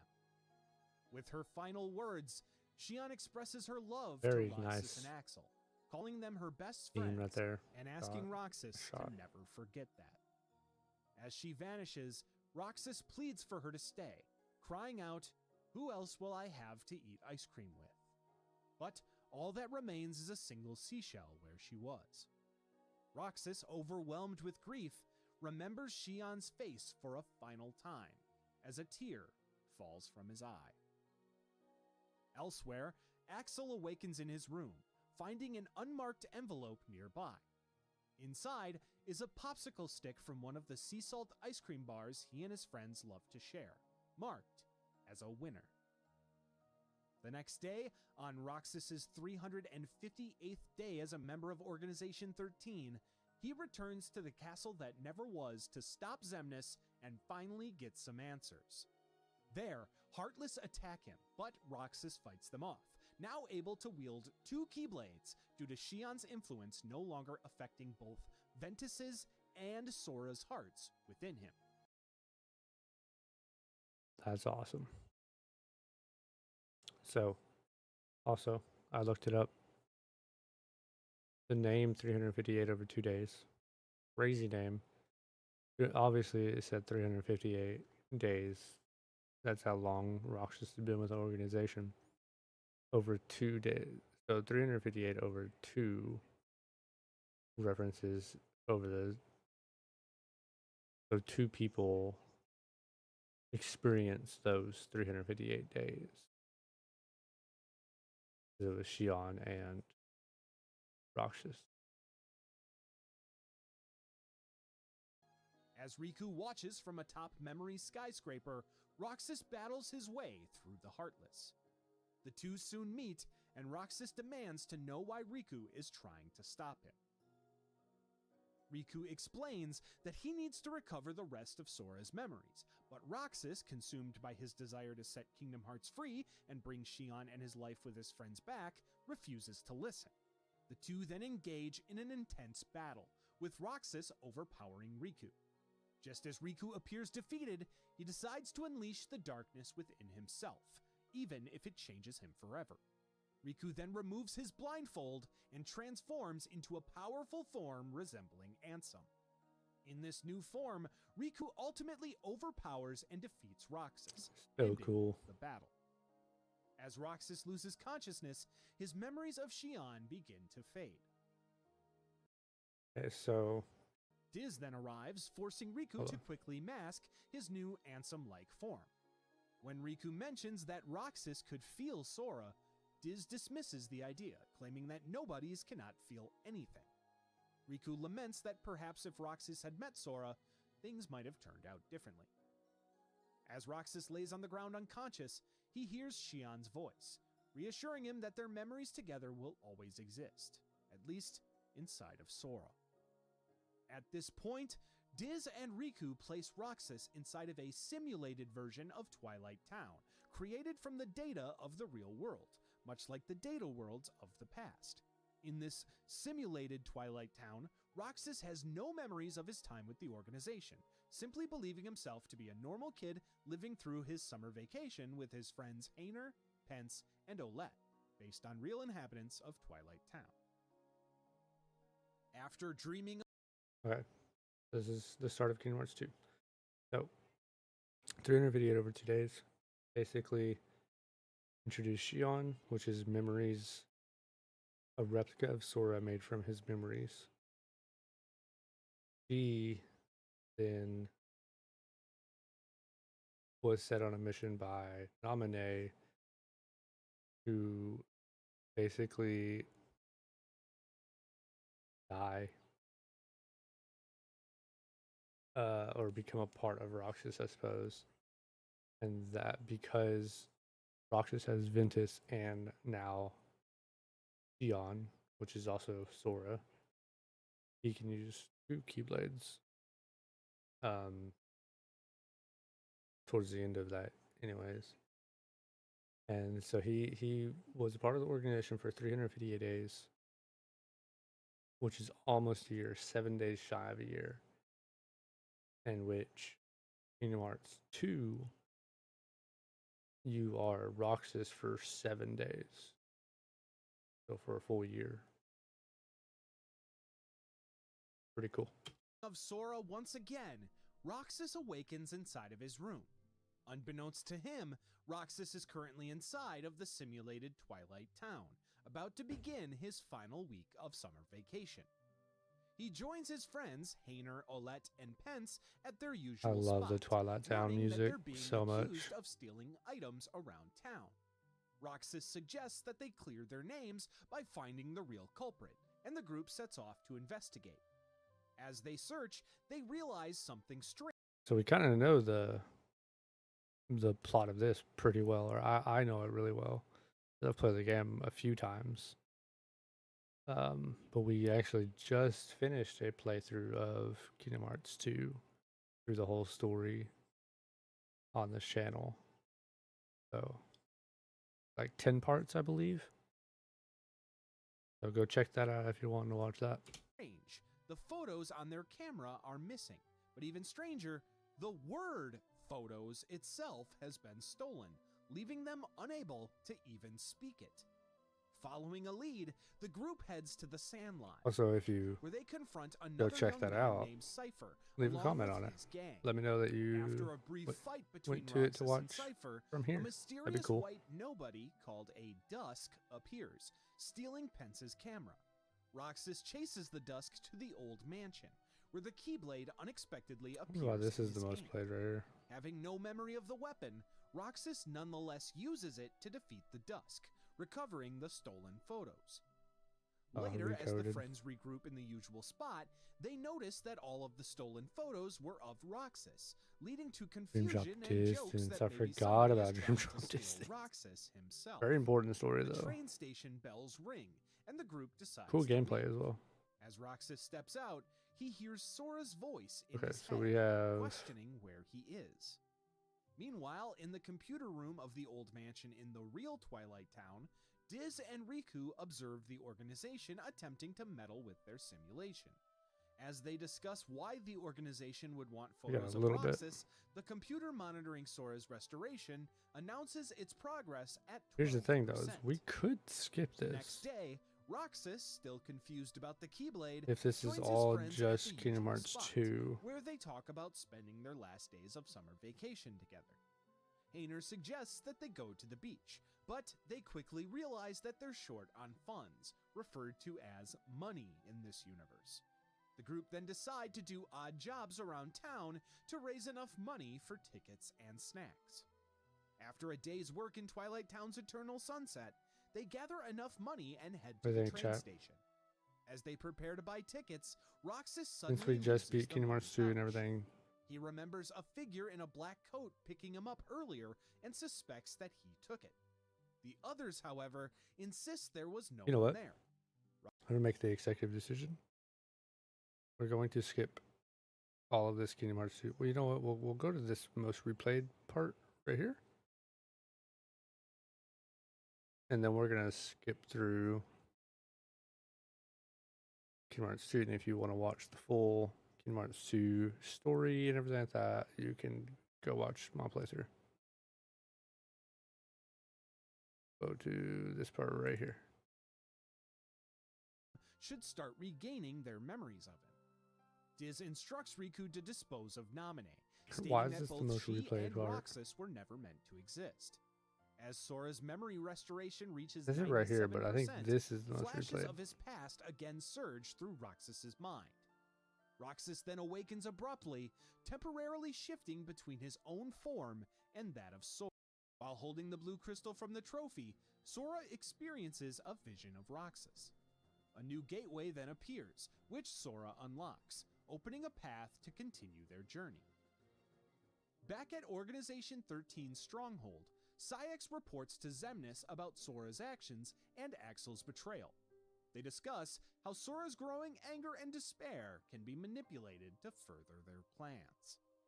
Aboard the gummy ship, Sora feels the weight of losing Kairi again. Spotting that hollow bastion is enveloped in darkness, they decide to investigate. At Merlin's house, Sid informs them about Ansem's computer, which might hold crucial information about the Heartless and the organization. In Ansem's study, the group attempts to access the computer, That's but where they're you suddenly get to digitized Tron. into a virtual world where they meet Tron, a security program fighting against the Master Control program. They assist Tron in restoring his functions by agreeing to retrieve a password for him. Returning to the real world, the group discovers the password is Door to Darkness, just as an arriving King Mickey lends his help. After the group's reunion with another, navigating through encrypted entries, he outputting the bastion. He proceeds to access the computer, inserting a disk and inputting the password another. Navigating through encrypted entries, he activates System Start, triggering a secret door to open. Pocketing the disk, he descends a long staircase into a spiral hallway, recalling a past conversation with Ansem the Wise. In the conversation, Xehanort, while he was Ansem's apprentice, sought permission to proceed with experiments involving doors and the heart of all worlds. Ansem sternly forbade it, warning that such thoughts are dangerous and should be forgotten. Returning to the present, Xemnas arrives at the Chamber of Repose, a white room adorned with black chains and nobody symbols. He sits on a central chair, activating glowing symbols that extend toward a suit of blue armor lying on the floor beside a keyblade. Which is Aqua. Xemnas speaks softly, saying, "It has been far too long, friend," referring to Terra Xehanort's connection to the armor, which is the same suit Master Aqua was forced. Right, because Xemnas is essentially Terra Xehanort. Right, because Xehanort split himself into two, one becoming Xemnas, one becoming the Ansem Seeker of Darkness or whatever it's called, like the robed thing. So Xemnas is still essentially Terra Xehanort. And so he's talking to Aqua's armor stuff. To discard. Inside the castle that never was, Vexen approaches Zexion, confronting him about Xemnas' current whereabouts. Zexion informs him that Xemnas is in his usual place, the Chamber of Repose. Frustrated, Vexen leaves, muttering about time running out. Soon after, another organization member, most likely Axel, engages Zexion in conversation. He mentions his dislike for the Chamber of Repose and hints at Xemnas' secret activities there, noting that Xemnas often talks to somebody they can't see, suggesting that Xemnas is searching for his other friend in the Chamber of Repose's matching Chamber of Waking.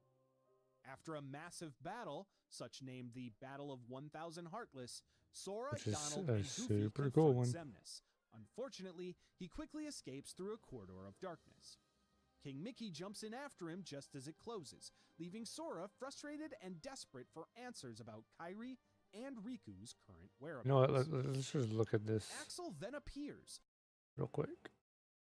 Again, I'm skipping Riku most of this Kingdom Hearts 2 stuff because I just played through Kingdom Hearts 2 on the channel.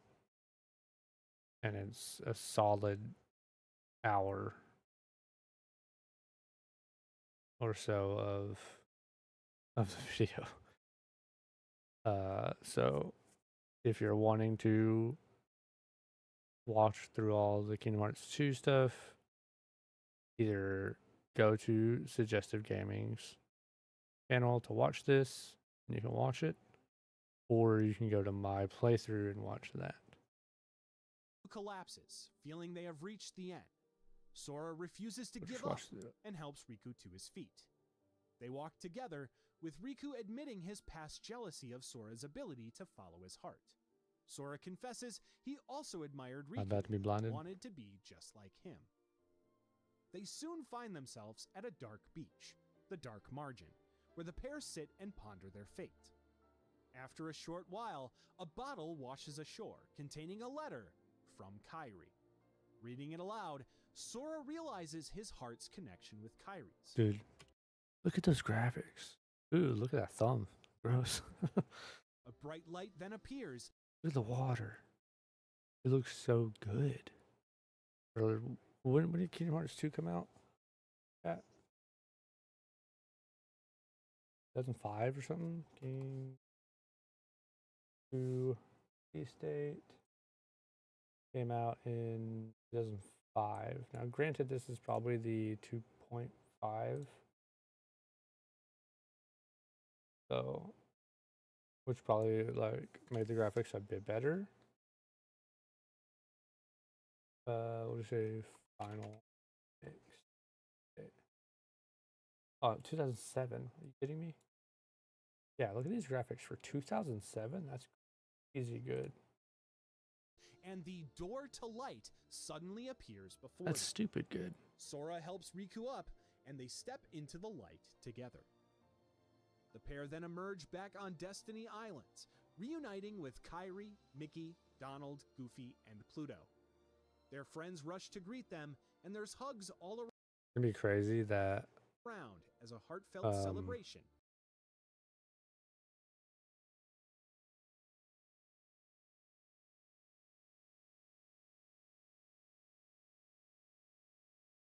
I heard a noise. It's gonna be crazy that all of Kingdom Hearts 4 is gonna look like this, or better. Of their return. I think. Sora pulls out the Wayfinder lucky charm that Kyrie had given him and gives it back to her, as he briefly sees Roxas and Naminé smiling at each other as his hand joins hers. Cute. Sometime later, in Disney Castle, Jiminy Cricket reflects on the 2 journeys he's documented in his journals. While reviewing them, he discovers a mysterious message he did not write. Their hurting will be mended when you return to end it. Perplexed, he rushes to inform King Mickey about the strange entry, and Mickey deduces that someone must be in need of help.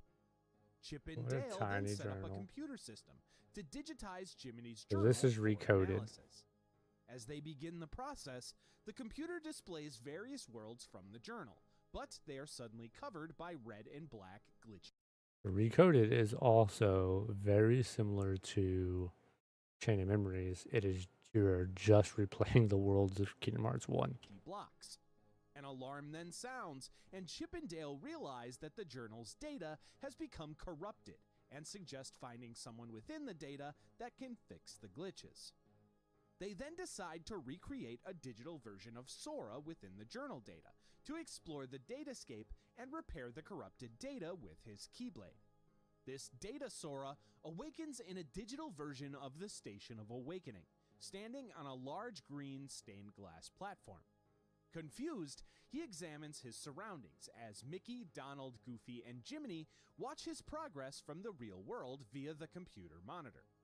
Suddenly, they notice a mysterious man in a black cloak alongside Data Sora, who doesn't respond to his questions before disappearing up a staircase made of stained glass steps. Jiminy notes that he never wrote of this man in his journals. Mickey then urges Data Sora to follow the stranger, and Data Sora climbs the stairs to another platform, but loses sight of him. I never played Recoded, to be fair. So this is actually pretty new to me. So this isn't even Sora. This is just data Sora, computer Sora. And the data that they're essentially watching that you play through, you're playing through the computer program. You're playing through Jiminy's journal, the memories that he's written down, basically. And which is just, I'm assuming, kind of just a summary of Kingdom Hearts 1 is what it should be. But some reason there's this person in an Organization 13 robe. Or I guess I should say like an anti-darkness robe or a Master of Masters robe. After Datasora uses his Keyblade to battle some arriving Heartless, an ornate door appears. How would this organization person, whoever it is, this mysterious person, how would he be here if this data playthrough was only created through what Jiminy wrote in his journal? But he didn't write that character. Guided by Mickey's voice, Datasora uses the Keyblade to open the door, and stepping through, he finds himself on his homeworld, Destiny Islands. There, Datasora notices strange red and black blocks scattered around. King Mickey then communicates with him remotely, explaining that although they haven't met in this version of the world, they're friends. You know, it's actually crazy. I think I did play some of Recoded on the Game Boy, but I did not finish it because I was like, this is just number one, but worse, a little different, worse. I do remember this like special attack where you could like kind of turn your Keyblade into like a big like Buster Sword like thing, which is kind of cool, like a light, like a shimmering light version of like an energy version of it. And he asks Datasora to help solve a mystery by exploring the island and investigating the odd blocks. As Datasora looks around, he learns from his friends that more mysterious blocks are appearing, and that a suspicious man in a black hood was seen heading towards the secret place. Datasora goes to the secret place, but doesn't find the cloaked figure. Suddenly, the ground begins to shake, and Datasora hears a voice speak out another riddle. There's a road for the taking if you end our world's aching. Datasora then draws his Keyblade, and back in the real world, Mickey, Donald, Goofy, and Jiminy watch the feed on the monitor disappear into a flash of white light. Jiminy then notices another new entry in his journal, containing the riddle that Datasora had just heard. Unbeknownst to them, during this flash of light, Mickey, Donald, Goofy, and Jiminy are also encoded into the datascape.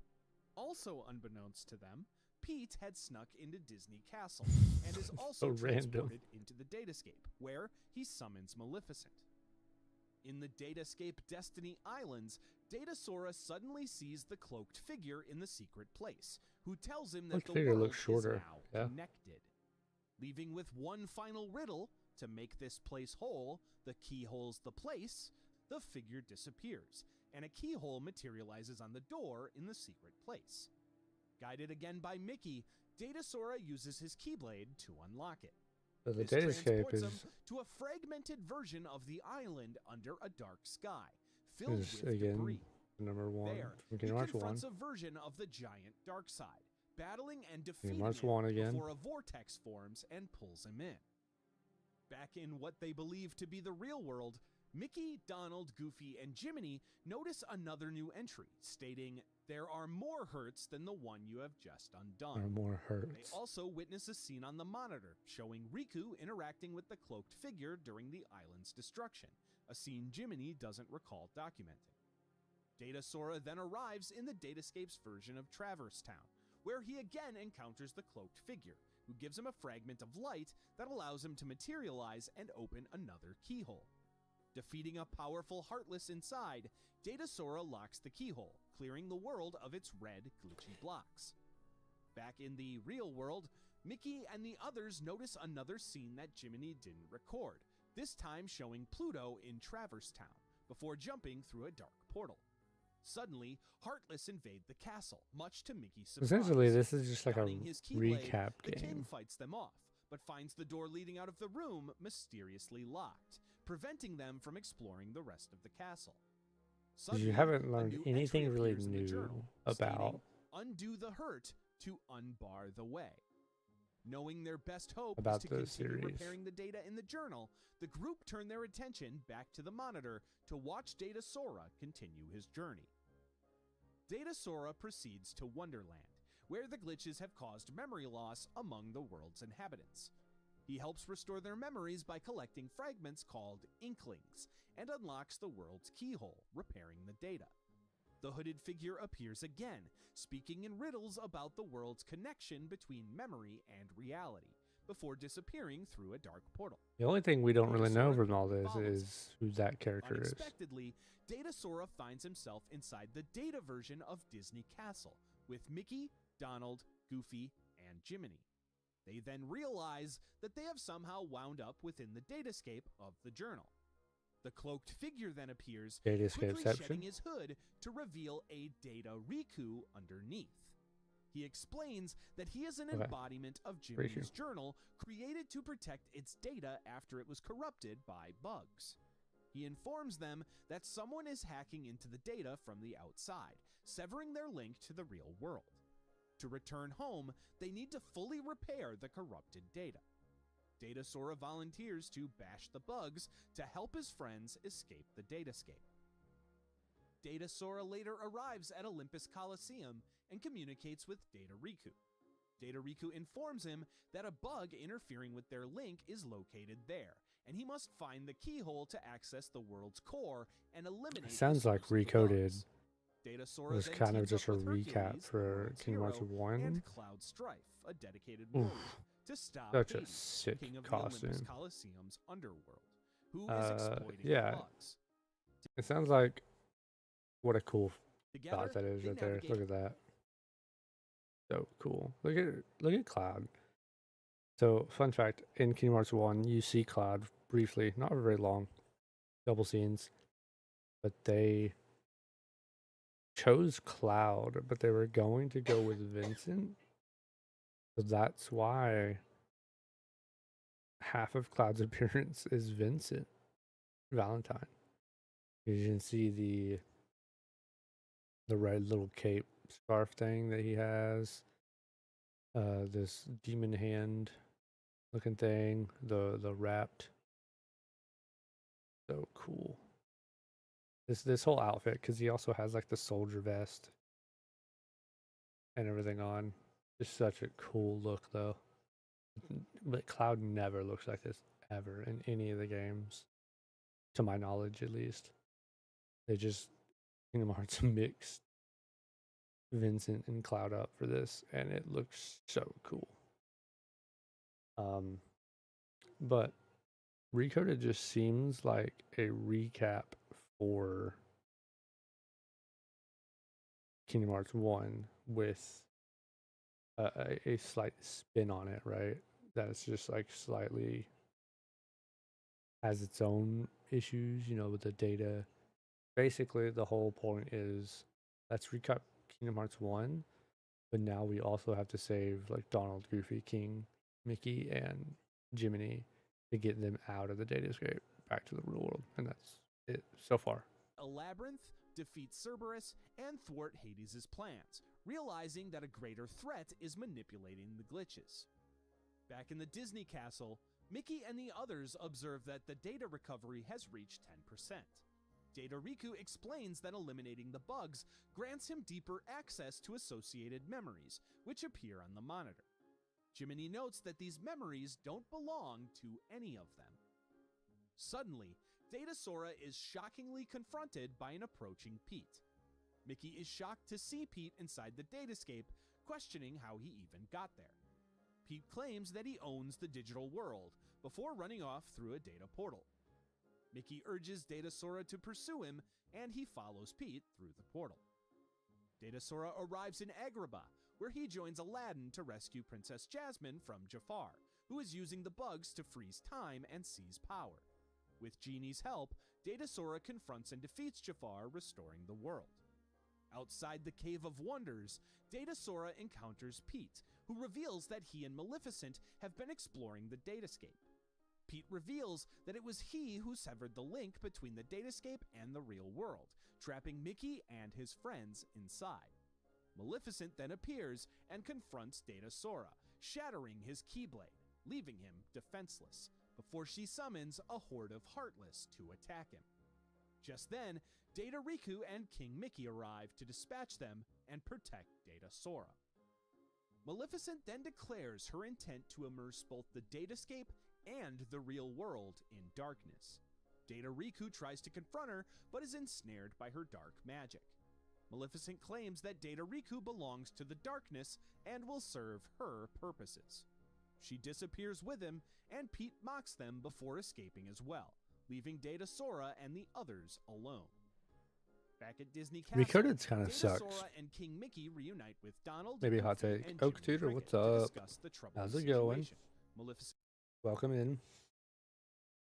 I am watching Kingdom Hearts story lore so that I'm gonna stop watching actually right around here at the end of Dream Drop Distance, because after this it gets into Kingdom Hearts 3, and I'm doing all this so I can somewhat at least remember and retain the lore of Kingdom Hearts, because I'm going to start a Kingdom Hearts 3 playthrough, which I've never beaten. So. and Pete have captured Data Riku, and only one world still remains plagued by bugs. Data Sora attempts to summon his Keyblade, but remembers it was destroyed by Maleficent. Mickey explains that the Keyblade was a data construct, programmed from the outside world. Without it's a lot to take in, I will say that. It's very complex, very confusing. I'll say this, and maybe it's because I've played the games, maybe it's because I've kind of grown up learning about it a lot, but like Kingdom Hearts 1, Birth by Sleep, Kingdom Hearts 2, Chain of Memories, all that. It's very understandable. Like I get it. I comprehend it very well. But all this beginning part of like Union X and how it all began, very confusing. This game specifically is the only game that confronts that Riku destroyed Destiny Islands. Really? Okay. Data Sora. Because right now the only thing like Recoded has done is tell me that this game is just a recap of Kingdom Hearts 1 so far. Sora must find another way to help.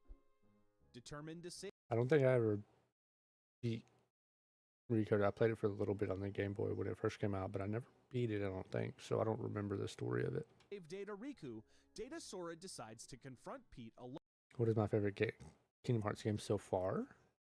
Destiny Magica? Cool name. Well, my favorite Kingdom Hearts game so far is, it's gotta be Kingdom Hearts 2, right? I mean, come on now. I love Kingdom Hearts 2, but that was the very first Kingdom Hearts game I ever played. I've played and beat 1, 2, Birth by Sleep, Chain of Memories, 358 over 2 days. Dream Drop Distance. That being said, I don't remember Dream Drop Distance very well because I played it when it first came out on the DS and only played through it once. So, and I've played a little bit of 3 when it first came out as well, but I never got around to beating it. That's why, it'll be very fresh for me, very new. So that's why I want to play through Kingdom Hearts 3. Played Kingdom Hearts 3 and can't go back to Kingdom Hearts 2 gameplay. Really? See, I love Kingdom Hearts 2's gameplay, but I think I've heard that Kingdom Hearts 3, because I don't remember the gameplay super, super well. I've heard that the Kingdom Hearts 3 gameplay is a lot like Kingdom Hearts 2 with a mixture of like Birth by Sleep. Alone, venturing into Hollow Bastion where he soon finds his adversary. Bless me. As Data Sora follows Pete, he soon finds himself trapped by Heartless and data blocks. Goofy discovers Sora's absence and what is y'all's favorite Kingdom Hearts game, by the way? Comes to his aid, followed by Donald. Donald and Goofy insist on helping Data Sora, even without the Keyblade, because their bond is their true power. They catch up to Pete in the Grand Hall, where he traps Donald and Goofy inside of crushing data blocks. Pete taunts Data Sora, claiming he's just an empty shell without a heart. Despite this, Donald and Goofy declare that Data Sora is their friend, and that their hearts are connected.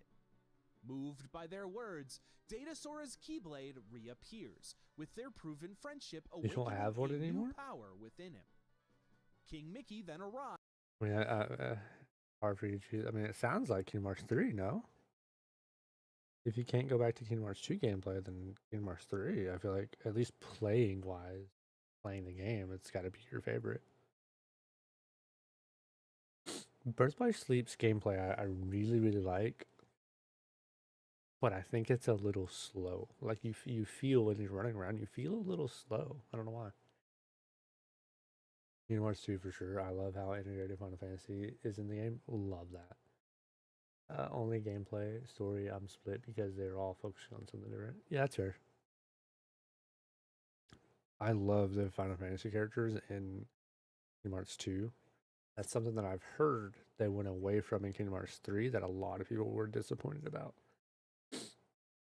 But hopefully they kind of, I don't know if they'll be able to do that in 4, but hopefully they can kind of find a way to integrate that. Like Cloud Soul, uh, Cloud Soul story stuff with Sephiroth and stuff in Kingdom Hearts 2, so good. Then you got like Sid and all them in Hollow Bastion Radiant Garden, so cool. Pay better. I'm willing to pay good money. I mean, look, we're all gonna pay good money to get Kingdom Hearts 4 regardless, right? Come on now. I'm watching a 6-hour video on the lore of Kingdom Hearts so that I can start my Kingdom Hearts 3 playthrough. Come on. Yeah, the one with the new one seems like they are straying from that as well. As the Disney influence, as well as the Disney influence. See, you say that, but I don't think they are. I don't think they're going to. I think they'll take a different approach. But like it's already been confirmed that Mickey is in the game. Like if, there's like a playable sequence at least with Mickey. Um, we've seen Donald and Goofy in the first like trailer that was ever released back in the day, a few years ago. So it's still there. Um, but I don't know how much it's going to be in it. But it's got to still be there. I mean, it's Kingdom Hearts. They gotta have Disney, right? So and reveals that this Keyblade is a manifestation of Data Sora's own strength of heart, forged from the real bonds he's made on his journey, not just a mere Data replica like his old one. Pete attempts to escape, but is pursued by Data Sora. A keyhole appears, and Data Sora decides to enter it alone to prove himself by saving Data Riku and stopping Pete. scared me. Maggie, thank you for the follow. I believe on Twitch. Thank you for the follow. Yeah, it was on Twitch. What's up? How's it going? By the way, I'm streaming on both Twitch and YouTube, so if y'all hear me talking to people that you aren't seeing, that's why. Maggie on Twitch, how you doing? I'm doing good. Doing good. I'm having fun watching this. I love Kingdom Hearts, so learning the lore of it all, um, that I don't already know is really, really cool. Even if I can't comprehend it and it doesn't stick in my brain. Maggie, it's the question's been asked. What is your favorite Kingdom Hearts game? Keyhole, Data Sora confronts Pete, who summons a bug-infested Data Riku to fight him. Data Riku struggles against Pete's control, but ultimately succumbs, attacking Data Sora, pleading to be destroyed to stop the bugs. Unwilling to harm his friend, Data Sora battles Data Riku to subdue him without causing permanent damage. After a fierce fight, Data Riku collapses, enveloped by the red glitch blocks. They're just Data though, right? So appears above him as Mickey, Donald, Goofy, and Jiminy catch up to Data Sora. Your favorite was? Sorry, I wasn't here. Your favorite Kingdom Hearts game? Assuming you have a favorite Kingdom Hearts game. Assuming since you're on the channel, I'm assuming you found me because of Kingdom Hearts. What's your favorite Kingdom Hearts game on YouTube? Oak Tutor doesn't have one because it's hard for him to choose. And Destiny Magica, Kingdom Hearts 2 is their favorite. Very obviously, it is the best one in my opinion as well. It's my favorite. I think it's most people's favorite. I mean, it's like voted the best as a community. Yeah, I don't think there's a wrong answer, though. To be fair, unless it's recoded or, you know. Sora. Realizing that the bugs inside Data Riku are the cause of his condition, Data Sora decides to enter Data Riku's data to debug him from within. Despite the concerns about the risks, Mickey reassures Data Sora that although he'll enter alone, his friends are always with him in spirit. Hold on. Maggie says, Kingdom Legacy, Feudal Kingdom. It's my favorite. Kingdom Legacy, Feudal Kingdom. What is that? I've never heard of that.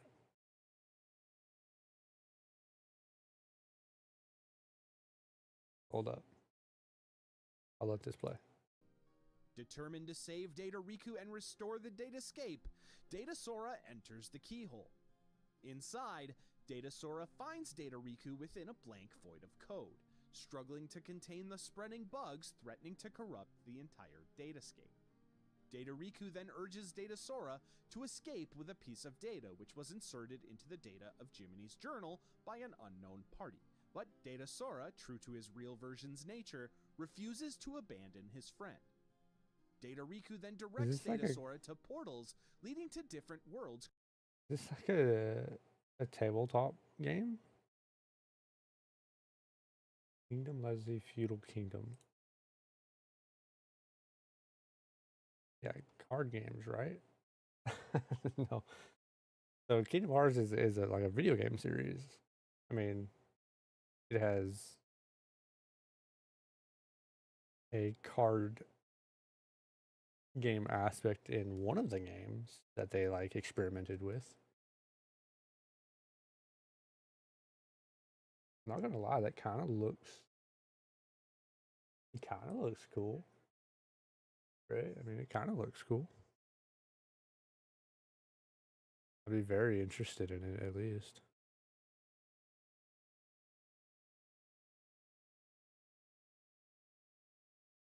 What the heck? Looks weird.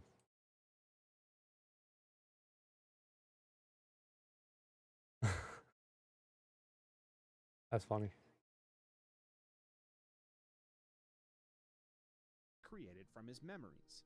Sora journeys through these worlds: Destiny Islands, Traverse Town, Wonderland, and Agrabah, eliminating bugs in each one while learning that Data Riku had been the one to pull Mickey and the others into the Datascape. After clearing the worlds, Data Sora confronts the source of the bugs, a manifestation of corrupted data that has taken on Data Riku's form. Realizing it's not the real Data Riku, Data Sora battles. Oh, well, I haven't played this type of video games. I mostly play Minecraft. Hey, Minecraft is a fantastic game. There's a reason it's so popular, right? It is a great game. Can't blame you there. It's crazy that you clicked on the stream then. I mean, I appreciate it. Nonetheless, appreciate you being here and hanging out. You should, I mean, you're going to be very confused if you've never played any of the Kingdom Hearts games. You're going to be very confused by this stream and what we're watching. But hey, maybe this will get you into Kingdom Hearts and you can start playing. That'd be sick. And defeats this entity, thereby purging the bugs from the actual Data Riku. As the Datascape begins to stabilize, Data Sora reunites with Mickey, Donald, Goofy, and Jiminy in Hollow Bastion. Thanks, you're welcome. Data Riku arrives and creates a gateway for Mickey and the others to return to the I don't know what world. you're thanking about, Before but hey, leaving, they share their hope to one day bring Data Sora to the real world with them. Back in the real world's Disney Castle, however, how could they couldn't bring the Data Sora back to the real world with them? Because then there'd be two different Zoras. What do we mean? Yeah, like I saw you on Twitch randomly. Your streaming is nice. Oh, thank you. I appreciate that a lot. Yeah, I mean, I usually play different video games. Right now, I'm kind of focused on Kingdom Hearts, but I have other stuff that I do as well. Like I play. I'm about to, after I get done watching up until here, I'm gonna start a playthrough of Kingdom Hearts 3. Um, and then I plan on I want to play Breath of the Wild, Legend of Zelda Breath of the Wild. I've never played it. And then I'm gonna play a playthrough of Legend of Zelda The Wind Waker, but co-op, 2 player, dos, with a friend of mine. But I also like play like other random games as well from time to time. So Riku speaks to them from the other side of the monitor, explaining that once the journal is restored to its original state, their recent adventure within the datascape, as well as all of their memories together, will be erased. Although the group is left devastated, Data Sora helps them accept this outcome, knowing the connections within their hearts transcend memories. Just as the restoration is about to complete, however, a new threat emerges.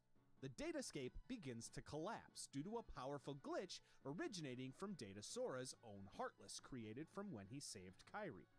Realizing the danger it, as well as Maleficent and Pete's continued interference, poses, Data Sora decides to confront this Heartless to protect both the datascape and the real world. Data Sora enters the collapsing datascape and encounters Maleficent and Pete battling the powerful Heartless. Despite their past, Data Sora tries to help them escape. ooh, that However, is cool. in a flash of light, Maleficent and Pete suddenly vanish. I'm an artist. I make all logos, banners, over intro or outro, animations on every stuff related to. Dang, dang! I've made some like overlays and like logos and banners and stuff. I've never tried to do like intros, outro videos and stuff or models, especially like animation type stuff. That's insane. That's cool though. Really cool. With encouragement from his friend Mickey, who appears to assist None of him, my stuff is all Data Sora that good, to be engages fair. in a final So battle but against it's okay. his extremely powerful Heartless. Does the Together, job. That's they for sure. combine their forces to defeat the entity, finally restoring stability to the datascape. As the digital world reverts to its original state, Data Sora and Mickey find Maleficent and Pete with Data Riku, who swiftly escorts them back to the real world. Data Sora and Mickey then share a heartfelt goodbye, promising that their experiences and friendships will remain in their hearts, even if their memories fade. Meanwhile, Maleficent and Pete, now back in their own realm, discuss the datascape and its similarities to the ancient Book of Prophecies, hinting at a possible link between the two. The evil fairy godmother decides to take the data for herself, hoping that it may one day help her obtain the Book of Prophecies' abilities to conjure new worlds. Back in the Disney castle, Mickey and his friends celebrate their return. They look up at the computer monitor to see a message from Data Sora, That's thanking cute. them. Realizing that they never figured out the meaning behind the added message, their hurting will be mended when you return to end it, Data Riku suddenly appears on screen. Yeah, sure. You can maybe DM me on like Twitter or something. X, the everything app.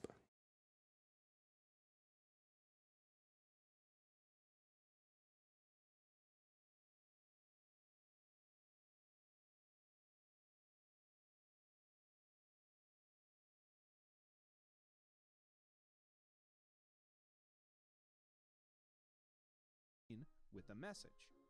He informs them that a new world has suddenly appeared inside the journal's datascape. Yeah, that could work. This world contains extra data that someone must have added after the journal was restored. They realize that since Data Sora's memories have been reset to their initial state, he won't remember the previous events and can't be sent in to explore this new data. Determined to solve the mystery, King Mickey decides to re-enter the datascape himself. Inside, Data Sora awakens in Traverse That'd probably Town, be the easiest thing confused about his surroundings. for Mickey me, approaches him at and least. explains that Data Sora holds the power to solve the mystery of the message and asks for his help. Although he's left as confused as everyone still listening to this video, Data Sora agrees to assist. Hey, he really knows. Mickey then guides Data Sora to unlock a keyhole using his Keyblade, transporting him to the digital version of Castle Oblivion. There, Data Sora encounters a mysterious cloaked figure who gives him a card that will allow him to explore illusions of worlds from the journal. As Data Sora uses the cards to visit different worlds, such as Traverse Town, Wonderland, Olympus Coliseum, Agrabah, and Hollow Bastion, he meets illusions of familiar characters but forgets them after each encounter. The cloaked figure suggests that Data Sora should let go of the hurt caused by forgetting these friends to avoid being consumed by darkness. However, Data Sora insists on holding on to the hurt, believing it is crucial for eventually remembering his forgotten connections. That's fair. He decides that feeling the hurt of losing his friends is better than feeling nothing for them at all. Eventually, the figure confronts Data Sora directly, attacking him to make him experience true pain. After an intense battle, Data Sora defeats the figure, who is the Data version of Roxas, his own nobody. Data Roxas then reveals that he was testing Data Sora to see if he could accept the hurt within his heart.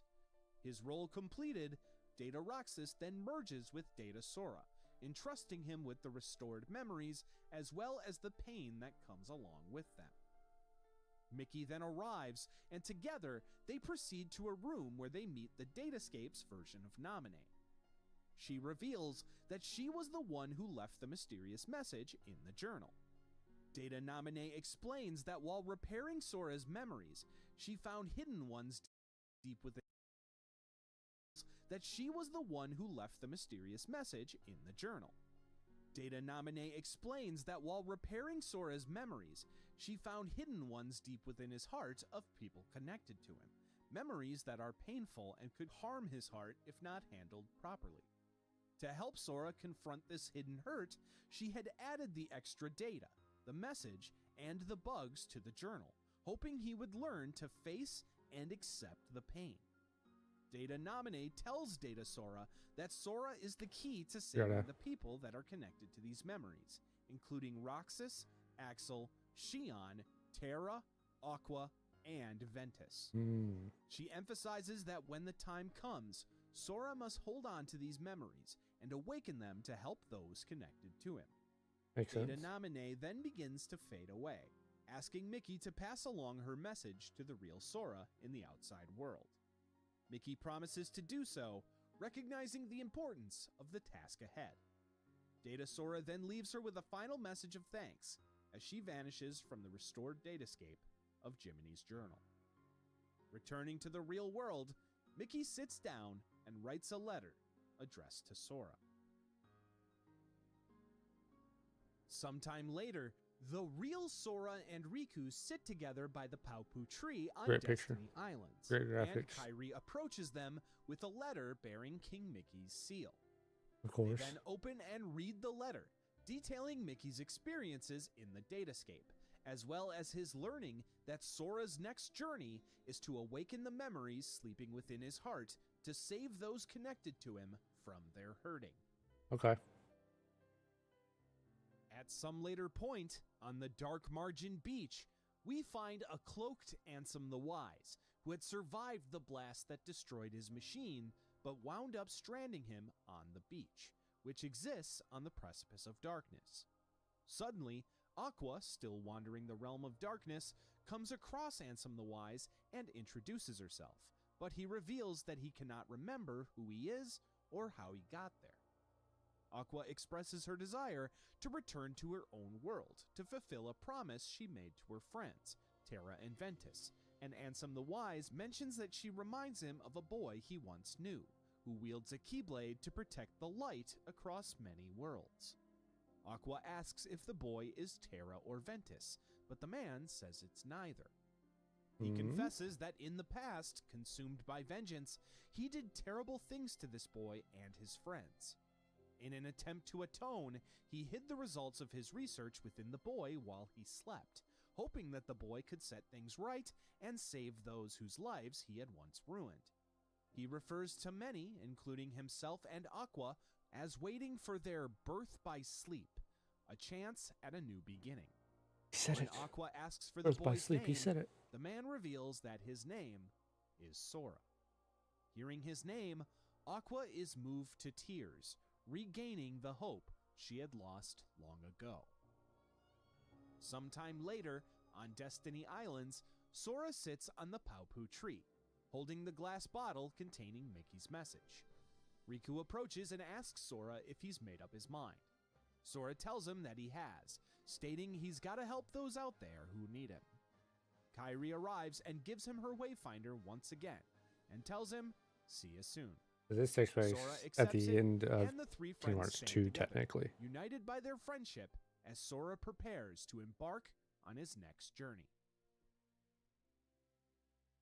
Sometime later, King Mickey meets with Master Yen Sid at the mysterious tower to discuss recent developments. This is still recoded, Mickey I believe, right? informs Yen Sid that they're close to discovering the location of Ventus's sleeping heart, leaving Terra as the only one of their friends whose location is completely unknown. They don't know where his sleeping heart Yen is. Sid then raises concerns about is in Master Sora. Xehanort's potential return.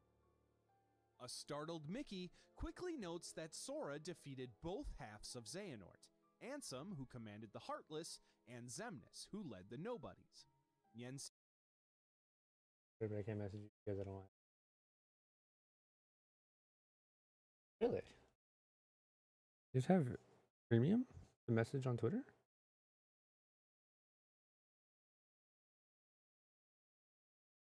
Interesting. That's butt. That's super butts. I will. Here, how about this? I'll do this. I'll follow you real quick on Instagram. Then I'll check everything out. I'll check all your stuff out and whatnot after stream. 6x4. Is that right? Every designer commissions open because okay. Followed on Instagram, and I'll check all this stuff out after stream. It explains that this is Hell yeah. exactly their problem. That's as weird the that you have destruction to of both Xehanort's Heartless and give a Nobody premium to guarantees the the DM on. restoration of the original Master Xehanort. With his heart freed and his body vanquished, the two halves will reunite to become whole once again. Yen Sid warns that Xehanort is likely planning something. Okay, so Xehanort split into two. Ansem, Xemnas, both defeated. Now that they're defeated and his heart is released, body's released, it will now find each other to become whole again. As someone of his caliber would have prepared for such an eventuality. I also kind of still don't trust Yen Mickey Sid a little bit. I don't know why. confidence that he, Sora, and Riku are ready to face whatever comes next. However, Yen Sid points out that while they're strong, Sora and Riku are Ads, I think, are about to start in like 30 seconds or so on Twitch, by the way. Maggie, just to let you know. YouTube doesn't have any ads. Throwing that out there. If you wanted to watch on YouTube, you can also just keep watching on Twitch. Up to you. not true Keyblade masters. I don't really Mickey. care one way or the other. Because I don't. Yeah. Yen Sid then hints at the possibility of needing more Keyblade Masters to defend against multiple incarnations of Xehanort, much to the surprise of Mickey. Yen Sid then instructs Mickey to summon Sora and Riku to undertake the Mark of Mastery exam, hoping they attain the rank of Keyblade Master to prepare for the impending threat. Around this time, others who had both That's their what Dream Drop Heartless Distance and is. Nobody forms defeated begin to reconstruct, including the Organization 13 members that Sora defeated. Mm-hmm. The first human to reawaken is Breg, who looks around to find himself within Ansem's lab in Radiant Garden, among multiple other unconscious reformed humans strewn out on the floor. Breg then notices that he's joined by one other, the young version of Xehanort, traveling through time to enact his master plan of assembling 13 different versions of himself. Young Xehanort points out the importance of his older self, Master Xehanort's Keyblade, and Breg acknowledges its connection to the ancient Keyblade War. Bragg soon mentions that he has his own plans to take care of, gesturing towards the unconscious men on the floor and asking, "So, which poor soul will it be?" referring to which reformed human young Xehanort wants to use as one of his vessels. Young Xehanort simply chuckles before speaking another name, Sora. Meanwhile, Sora, Okay. Riku, So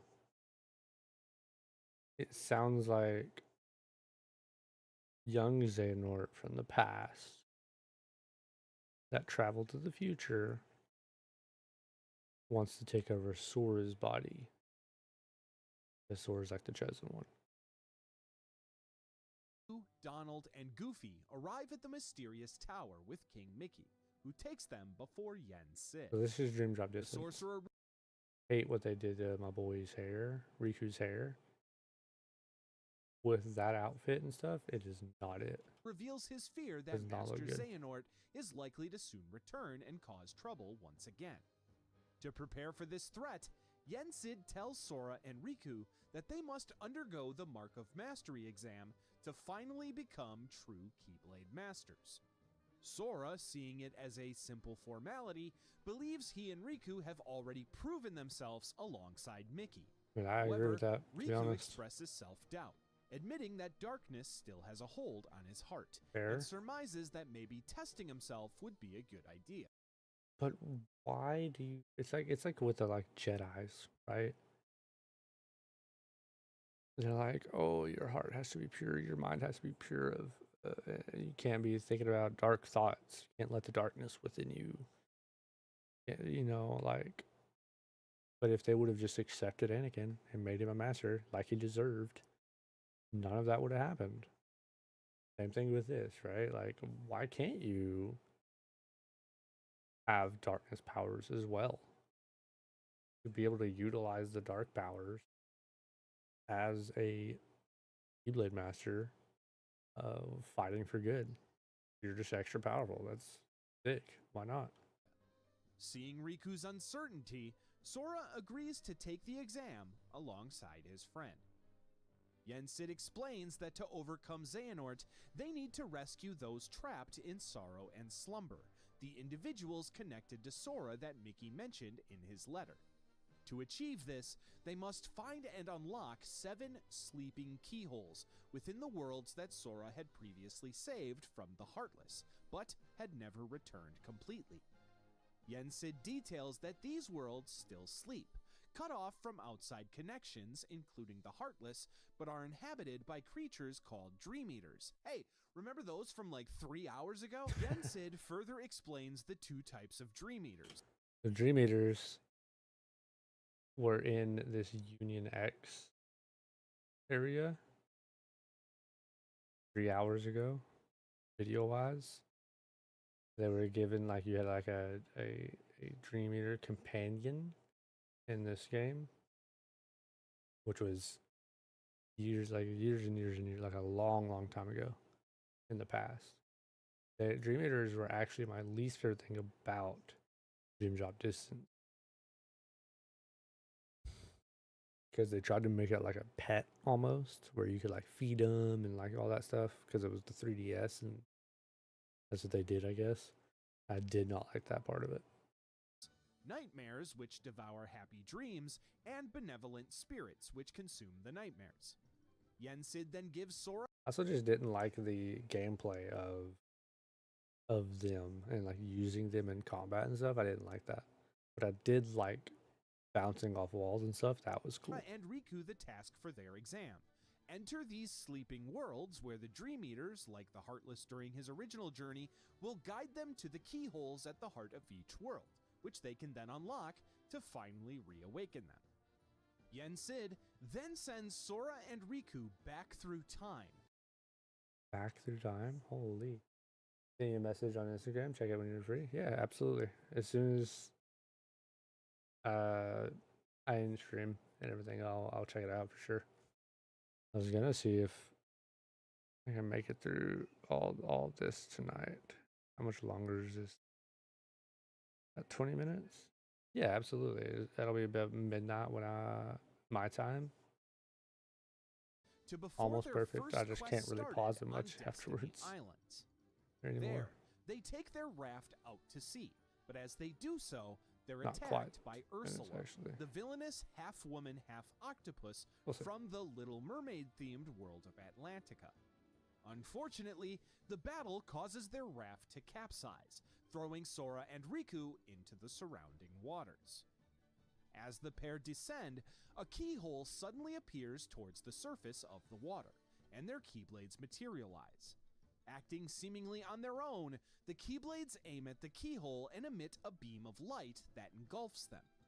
Meanwhile, on the Sick. water's surface, a figure in a brown robe with a crossed symbol on its chest gazes down into the water. This figure is none other than Ansem, Seeker of Darkness, prior to his defeat at Sora's hand and still waiting on Destiny Islands. Unknown to Sora at this moment, Creepy. Ansem marks Sora with an X-like sigil, which allows the organization to keep their eye on him. Sora then awakens. Also, for anyone who's just joining on Twitch or YouTube, what I'm doing is I'm watching the complete stories of Kingdom Hearts, trying to like learn the lore of it all, which has been a lot. It's been very confusing. I watched through all the way through here, probably up to here. Yeah, right after the birth by sleep stuff. Up to about here last stream, and then I've watched all the way through here this stream.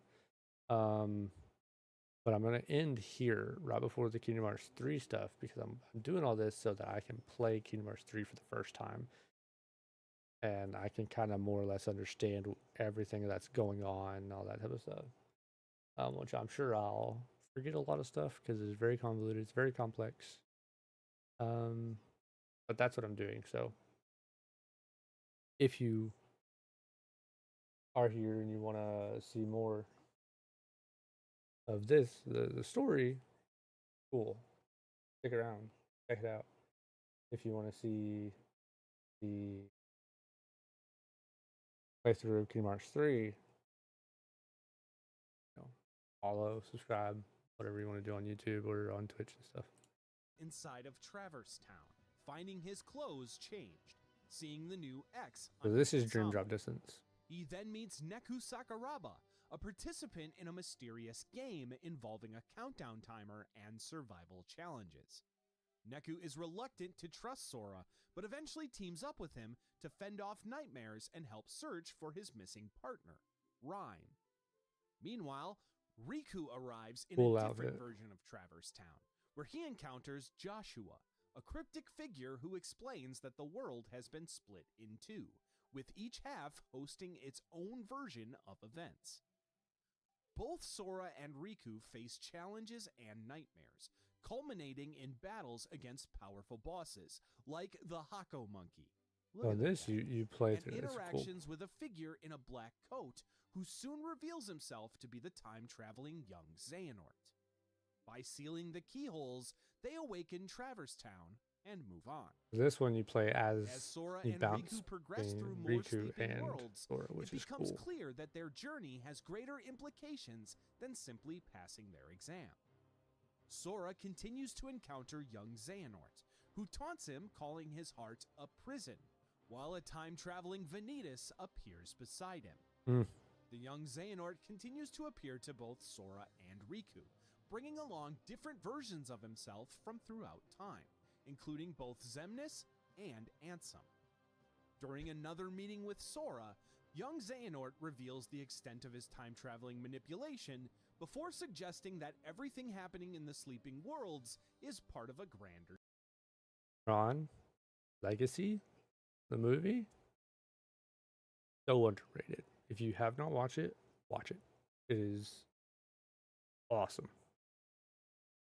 I love that movie. There's at one point I watched it to go to sleep like every day for a while. I think it's so underrated and it's so good. scheme. Riku and Sora then continue to see other time-traveling figures joining young Xehanort, including Dark Riku, the heart of the Riku replica recovered from the events at Castle Oblivion and given a new replica body. Meanwhile, another human reawakens after his nobody, Axel, was defeated. This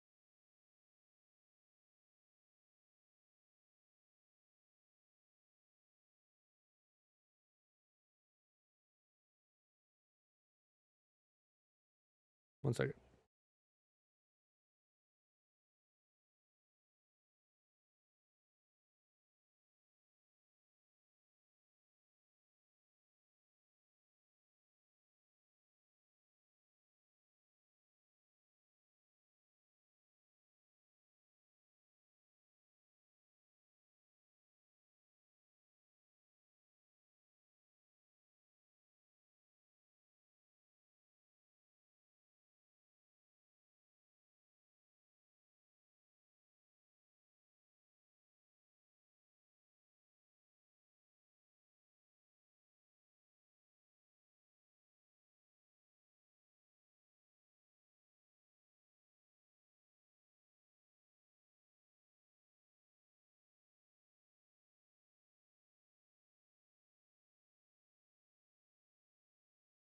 Okay.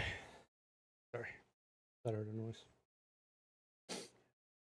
human, Lee, finds himself within Ansem's lab on Radiant Garden, seeing Dylan, Alias, Evan, and Ienzo beside him. He realizes that they've become whole again, but notices that Bragg and Isa are missing.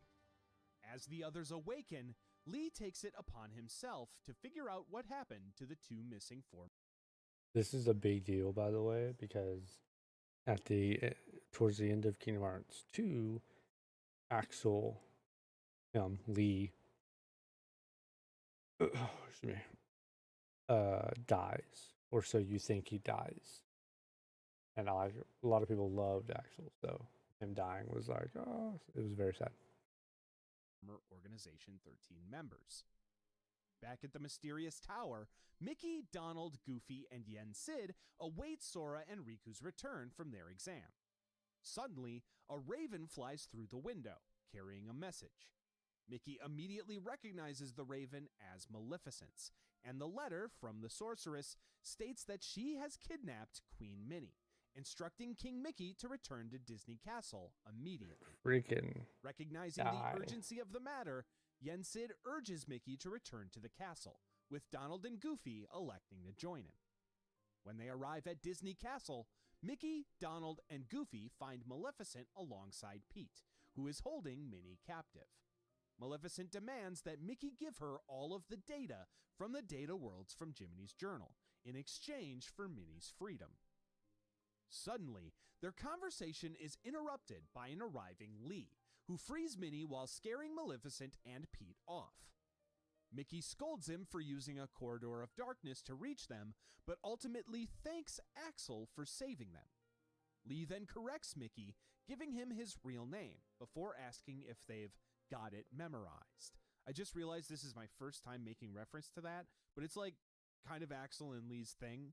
They pretty much say it anytime they're on screen. Sorry, like I'm just now bringing that up.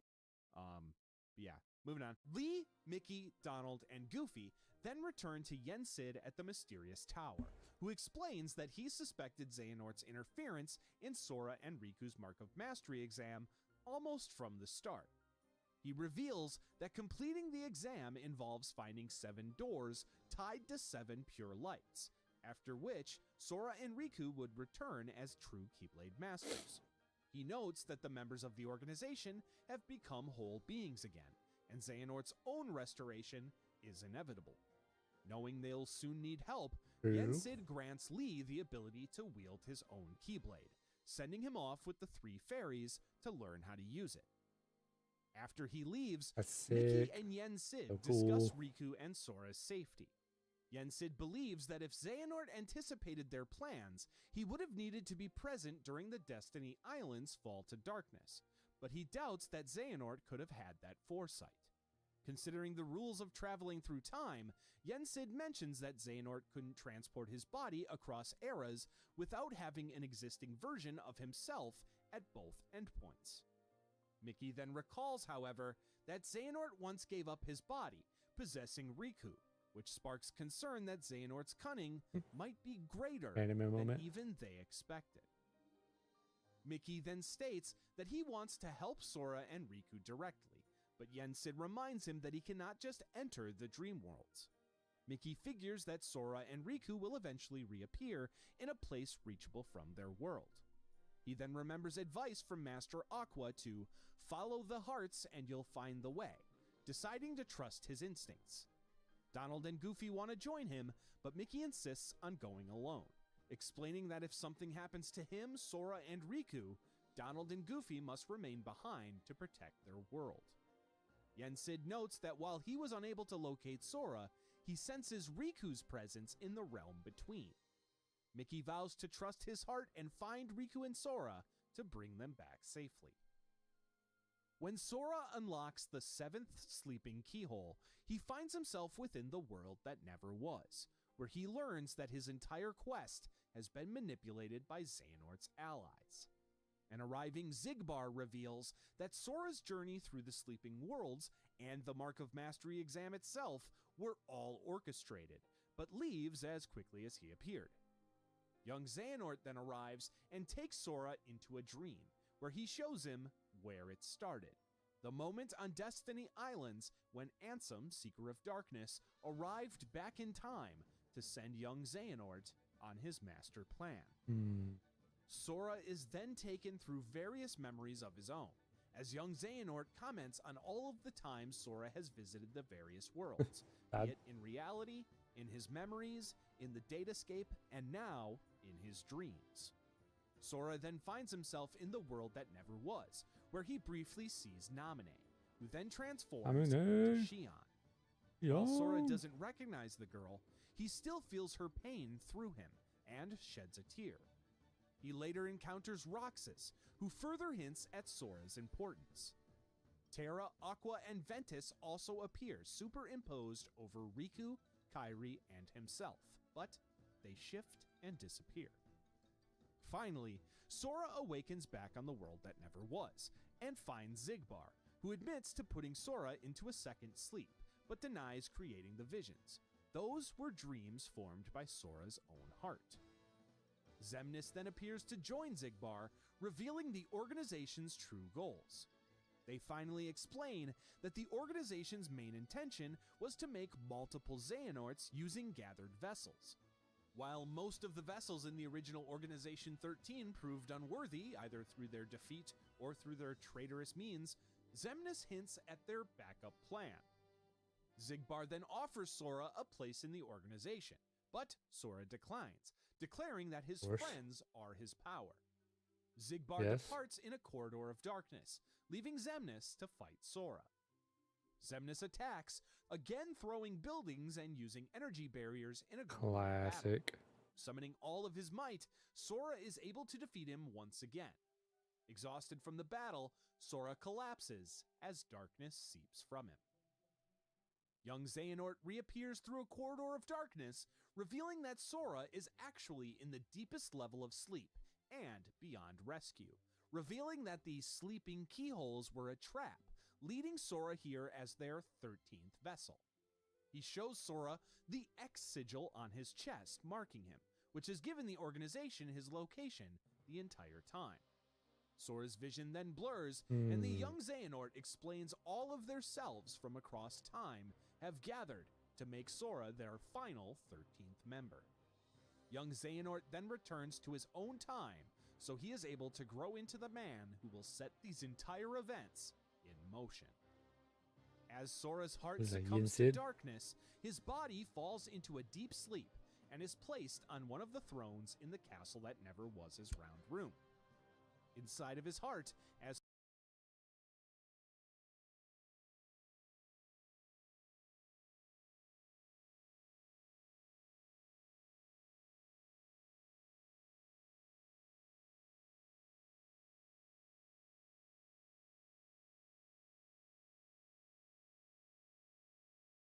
Sora plunges into a dark void, Ventus's heart emerges to protect him, offering his armor to shield Sora from the darkness surrounding him. Thanks to the armor, Sora is able to rest within his own heart, awaiting help from his friends. Riku, meanwhile, unlocks the 7 sleeping keyholes and finds himself at the world that never was as well. Searching through the corridors, he finds a sleeping Sora floating inside of an orb surrounded by swirling darkness. When Riku tries to awaken him, the swirling darkness detaches and forms into a hooded nightmare figure with glowing red eyes. Riku then summons his Keyblade Sick. and battles this nightmarish figure until its eyes dim and it fades away. With the nightmare gone, Riku pleads with Sora not to chase dreams that will lead him nowhere. Suddenly, images of Memory's skyscraper flicker in and out. Ansem then appears and states that Sora cannot be awakened, and that both of them remain within layers of dreaming.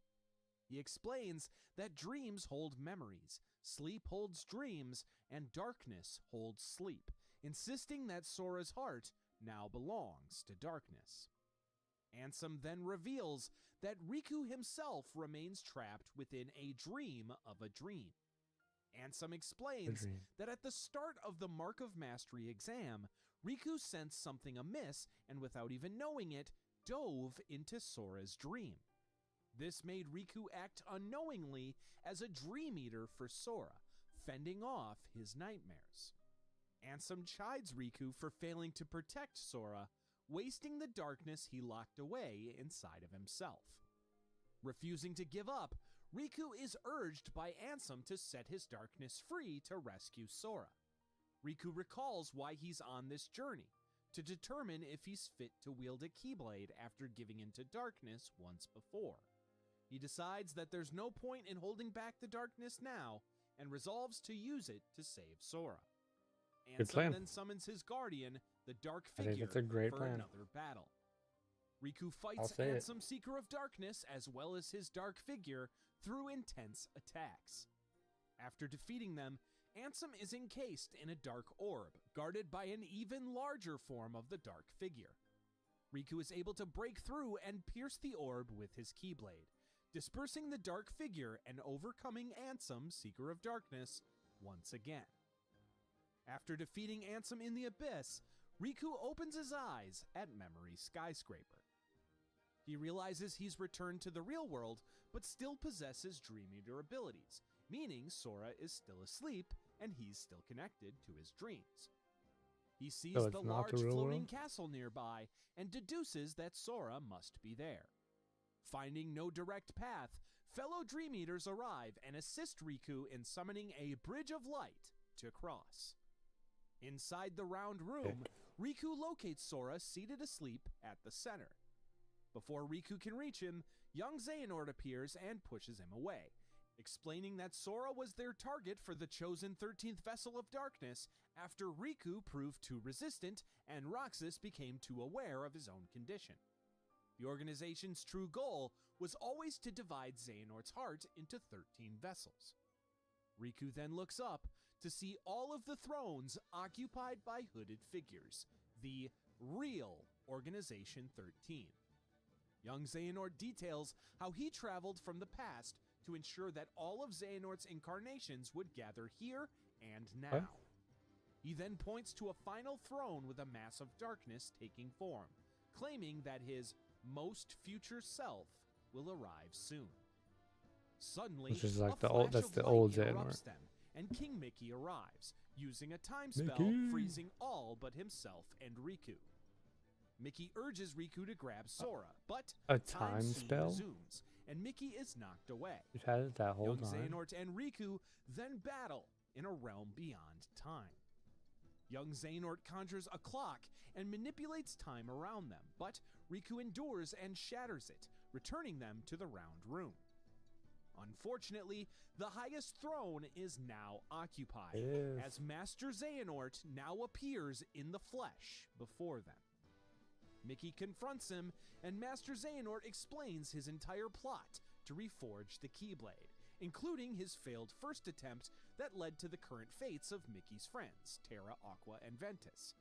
Xehanort further reveals that it was he who manipulated Maleficent to seek out the 7 princesses of light while he gathered his 13 vessels of darkness. He explains his ultimate goal, to pit 7 guardians of light against 13 seekers of darkness in order to finally reforge the Keyblade.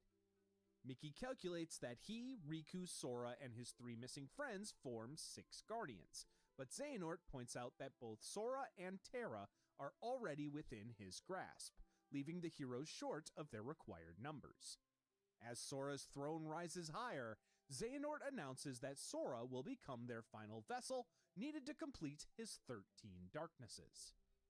Riku and Mickey rush into action to rescue Sora, but are promptly stopped by Xehanort's vessels. As all hope seems lost, a fiery chakram interrupts Master Xehanort. Lee then arrives, rescuing Sora at the last moment. Saïx then reveals himself as well, and Lee recognizes him as his old friend Isa. Mickey and Riku break free, and Lee stands ready alongside them. When Ansem's guardian subdues Mickey and Riku, Donald and Goofy arrive in typical comedic fashion to help free them.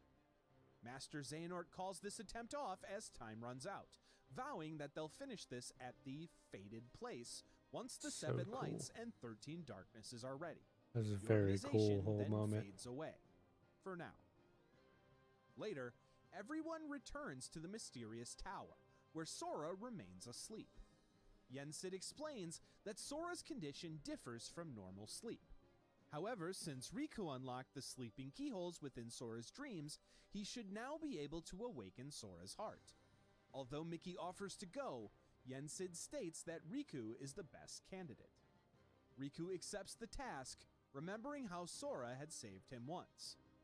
Responding to his friend's call, Riku dives once more into Sora's heart to rescue him from the darkness and repay his friend.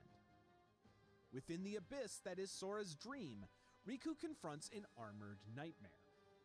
After a difficult battle, Sora is freed from the armor, but disappears into a hole of darkness. Left standing on a stained glass platform, Riku finds Sora's Keyblade and uses it to unlock a keyhole. Suddenly, light engulfs everything.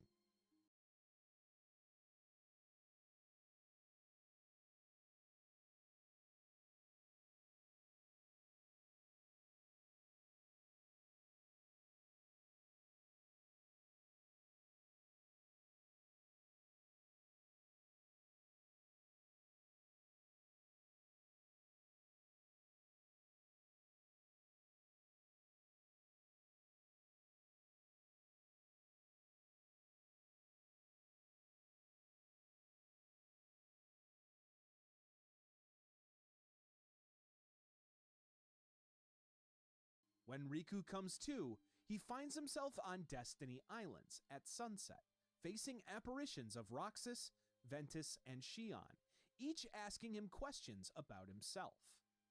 Eventually, an apparition of Ansem the Wise appears, having left data in Sora's heart as a clue. Ansem the Wise hints that Sora can save all of the hearts that are connected to him, before confirming that he is now safely awakened since Riku defeated the nightmare and spoke to the 3 young people connected to Sora's heart. Riku then departs Sora's dream through a keyhole, returning to Yensid's tower with Ansem the Wise's data. Finally awaking once again, Riku calls out to Sora. Sora, now conscious and cheerful, thanks his friend for his help. Yensid then declares Riku's success in the Mark of Mastery exam, naming him a true Keyblade master for his efforts.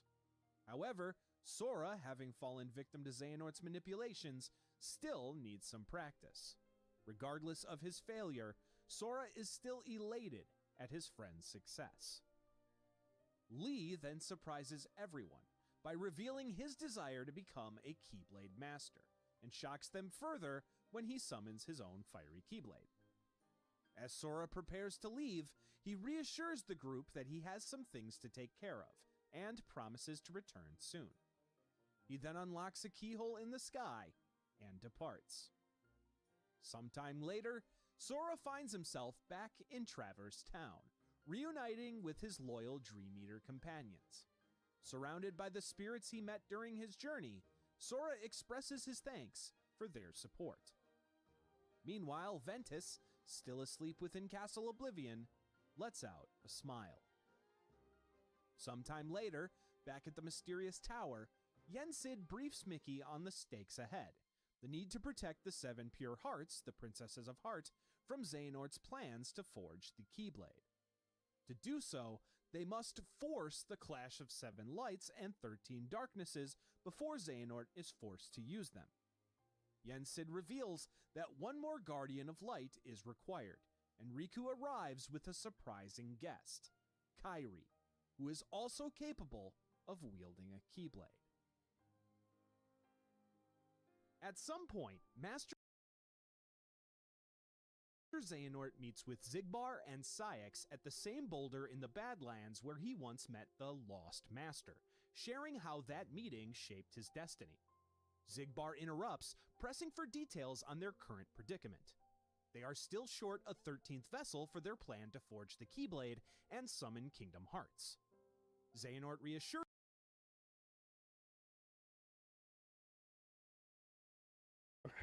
So we've caught up to Kingdom Hearts 3. So the rest of this will be Kingdom Hearts 3 and the DLC, and then Melody of Memory, it looks like.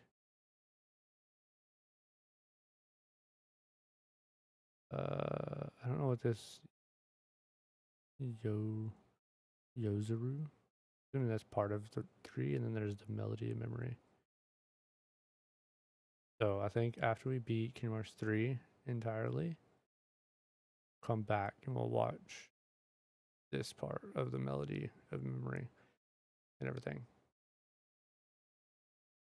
This is officially over. We're officially done with watching the lore so far.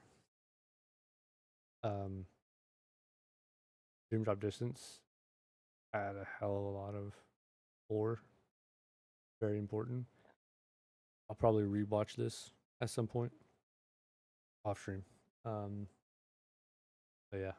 So now we can, not tonight obviously, but now we can start our playthrough of Kingdom Hearts 3, which would be really cool. Very fun. If you've enjoyed this, like and subscribe. You don't have to like, but subscribe. If you are excited to watch me play Kingdom Hearts 3 for the first time, subscribe so you can be part of that. Or follow, I guess, if you're on Twitch. Subscribe if you're on YouTube. Go watch my Kingdom Hearts 2 playthrough. I have a 10-part playthrough of that on YouTube. And I'll also be doing other stuff. I think I'm going to start a Zelda playthrough soon. So that'll be fun. I have Wind Waker co-op with a friend. That'll be a lot of fun. Thinking about starting a Breath of the Wild playthrough because I've never played it. That'll be fun. But my main focus, honestly, is this Kingdom Hearts 3. Real quick, I also wanted to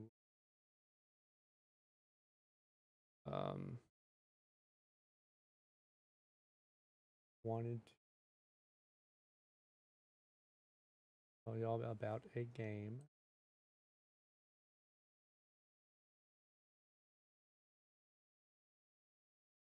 that I'm super excited about. I don't know if y'all have seen. Is a game called Dusk Fade. Once this comes out next year, I will be playing it. I will buy it and I will play it. Going back sounds tempting, doesn't it? But if we're always looking back, we'll miss everything the present has for us.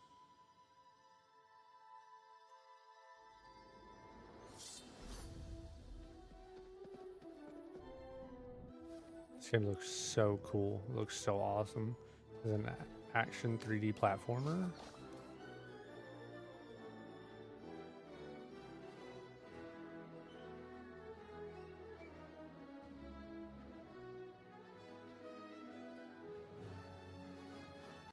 Anyways, this is gonna be a super cool game. It's supposed to be like Jack and Daxter, Ratchet Clank with Kingdom Hearts and other aspects of it. Looks super cool. Go check it out. Go wishlist it on Steam. Do the things. These developers deserve the love. It looks awesome. Anyways, Kingdom Hearts 3 playthrough soon. It will be happening very soon. It'll probably be the next thing I do if I don't do Wind Waker first, which I'm going to do that in tandem. So it'll be back and forth. I'll probably play Kingdom Hearts 3 and then play Wind Waker from time to time. Anyways, thank you all for hanging out. Be sure to like and subscribe. Be sure to follow, do all the things.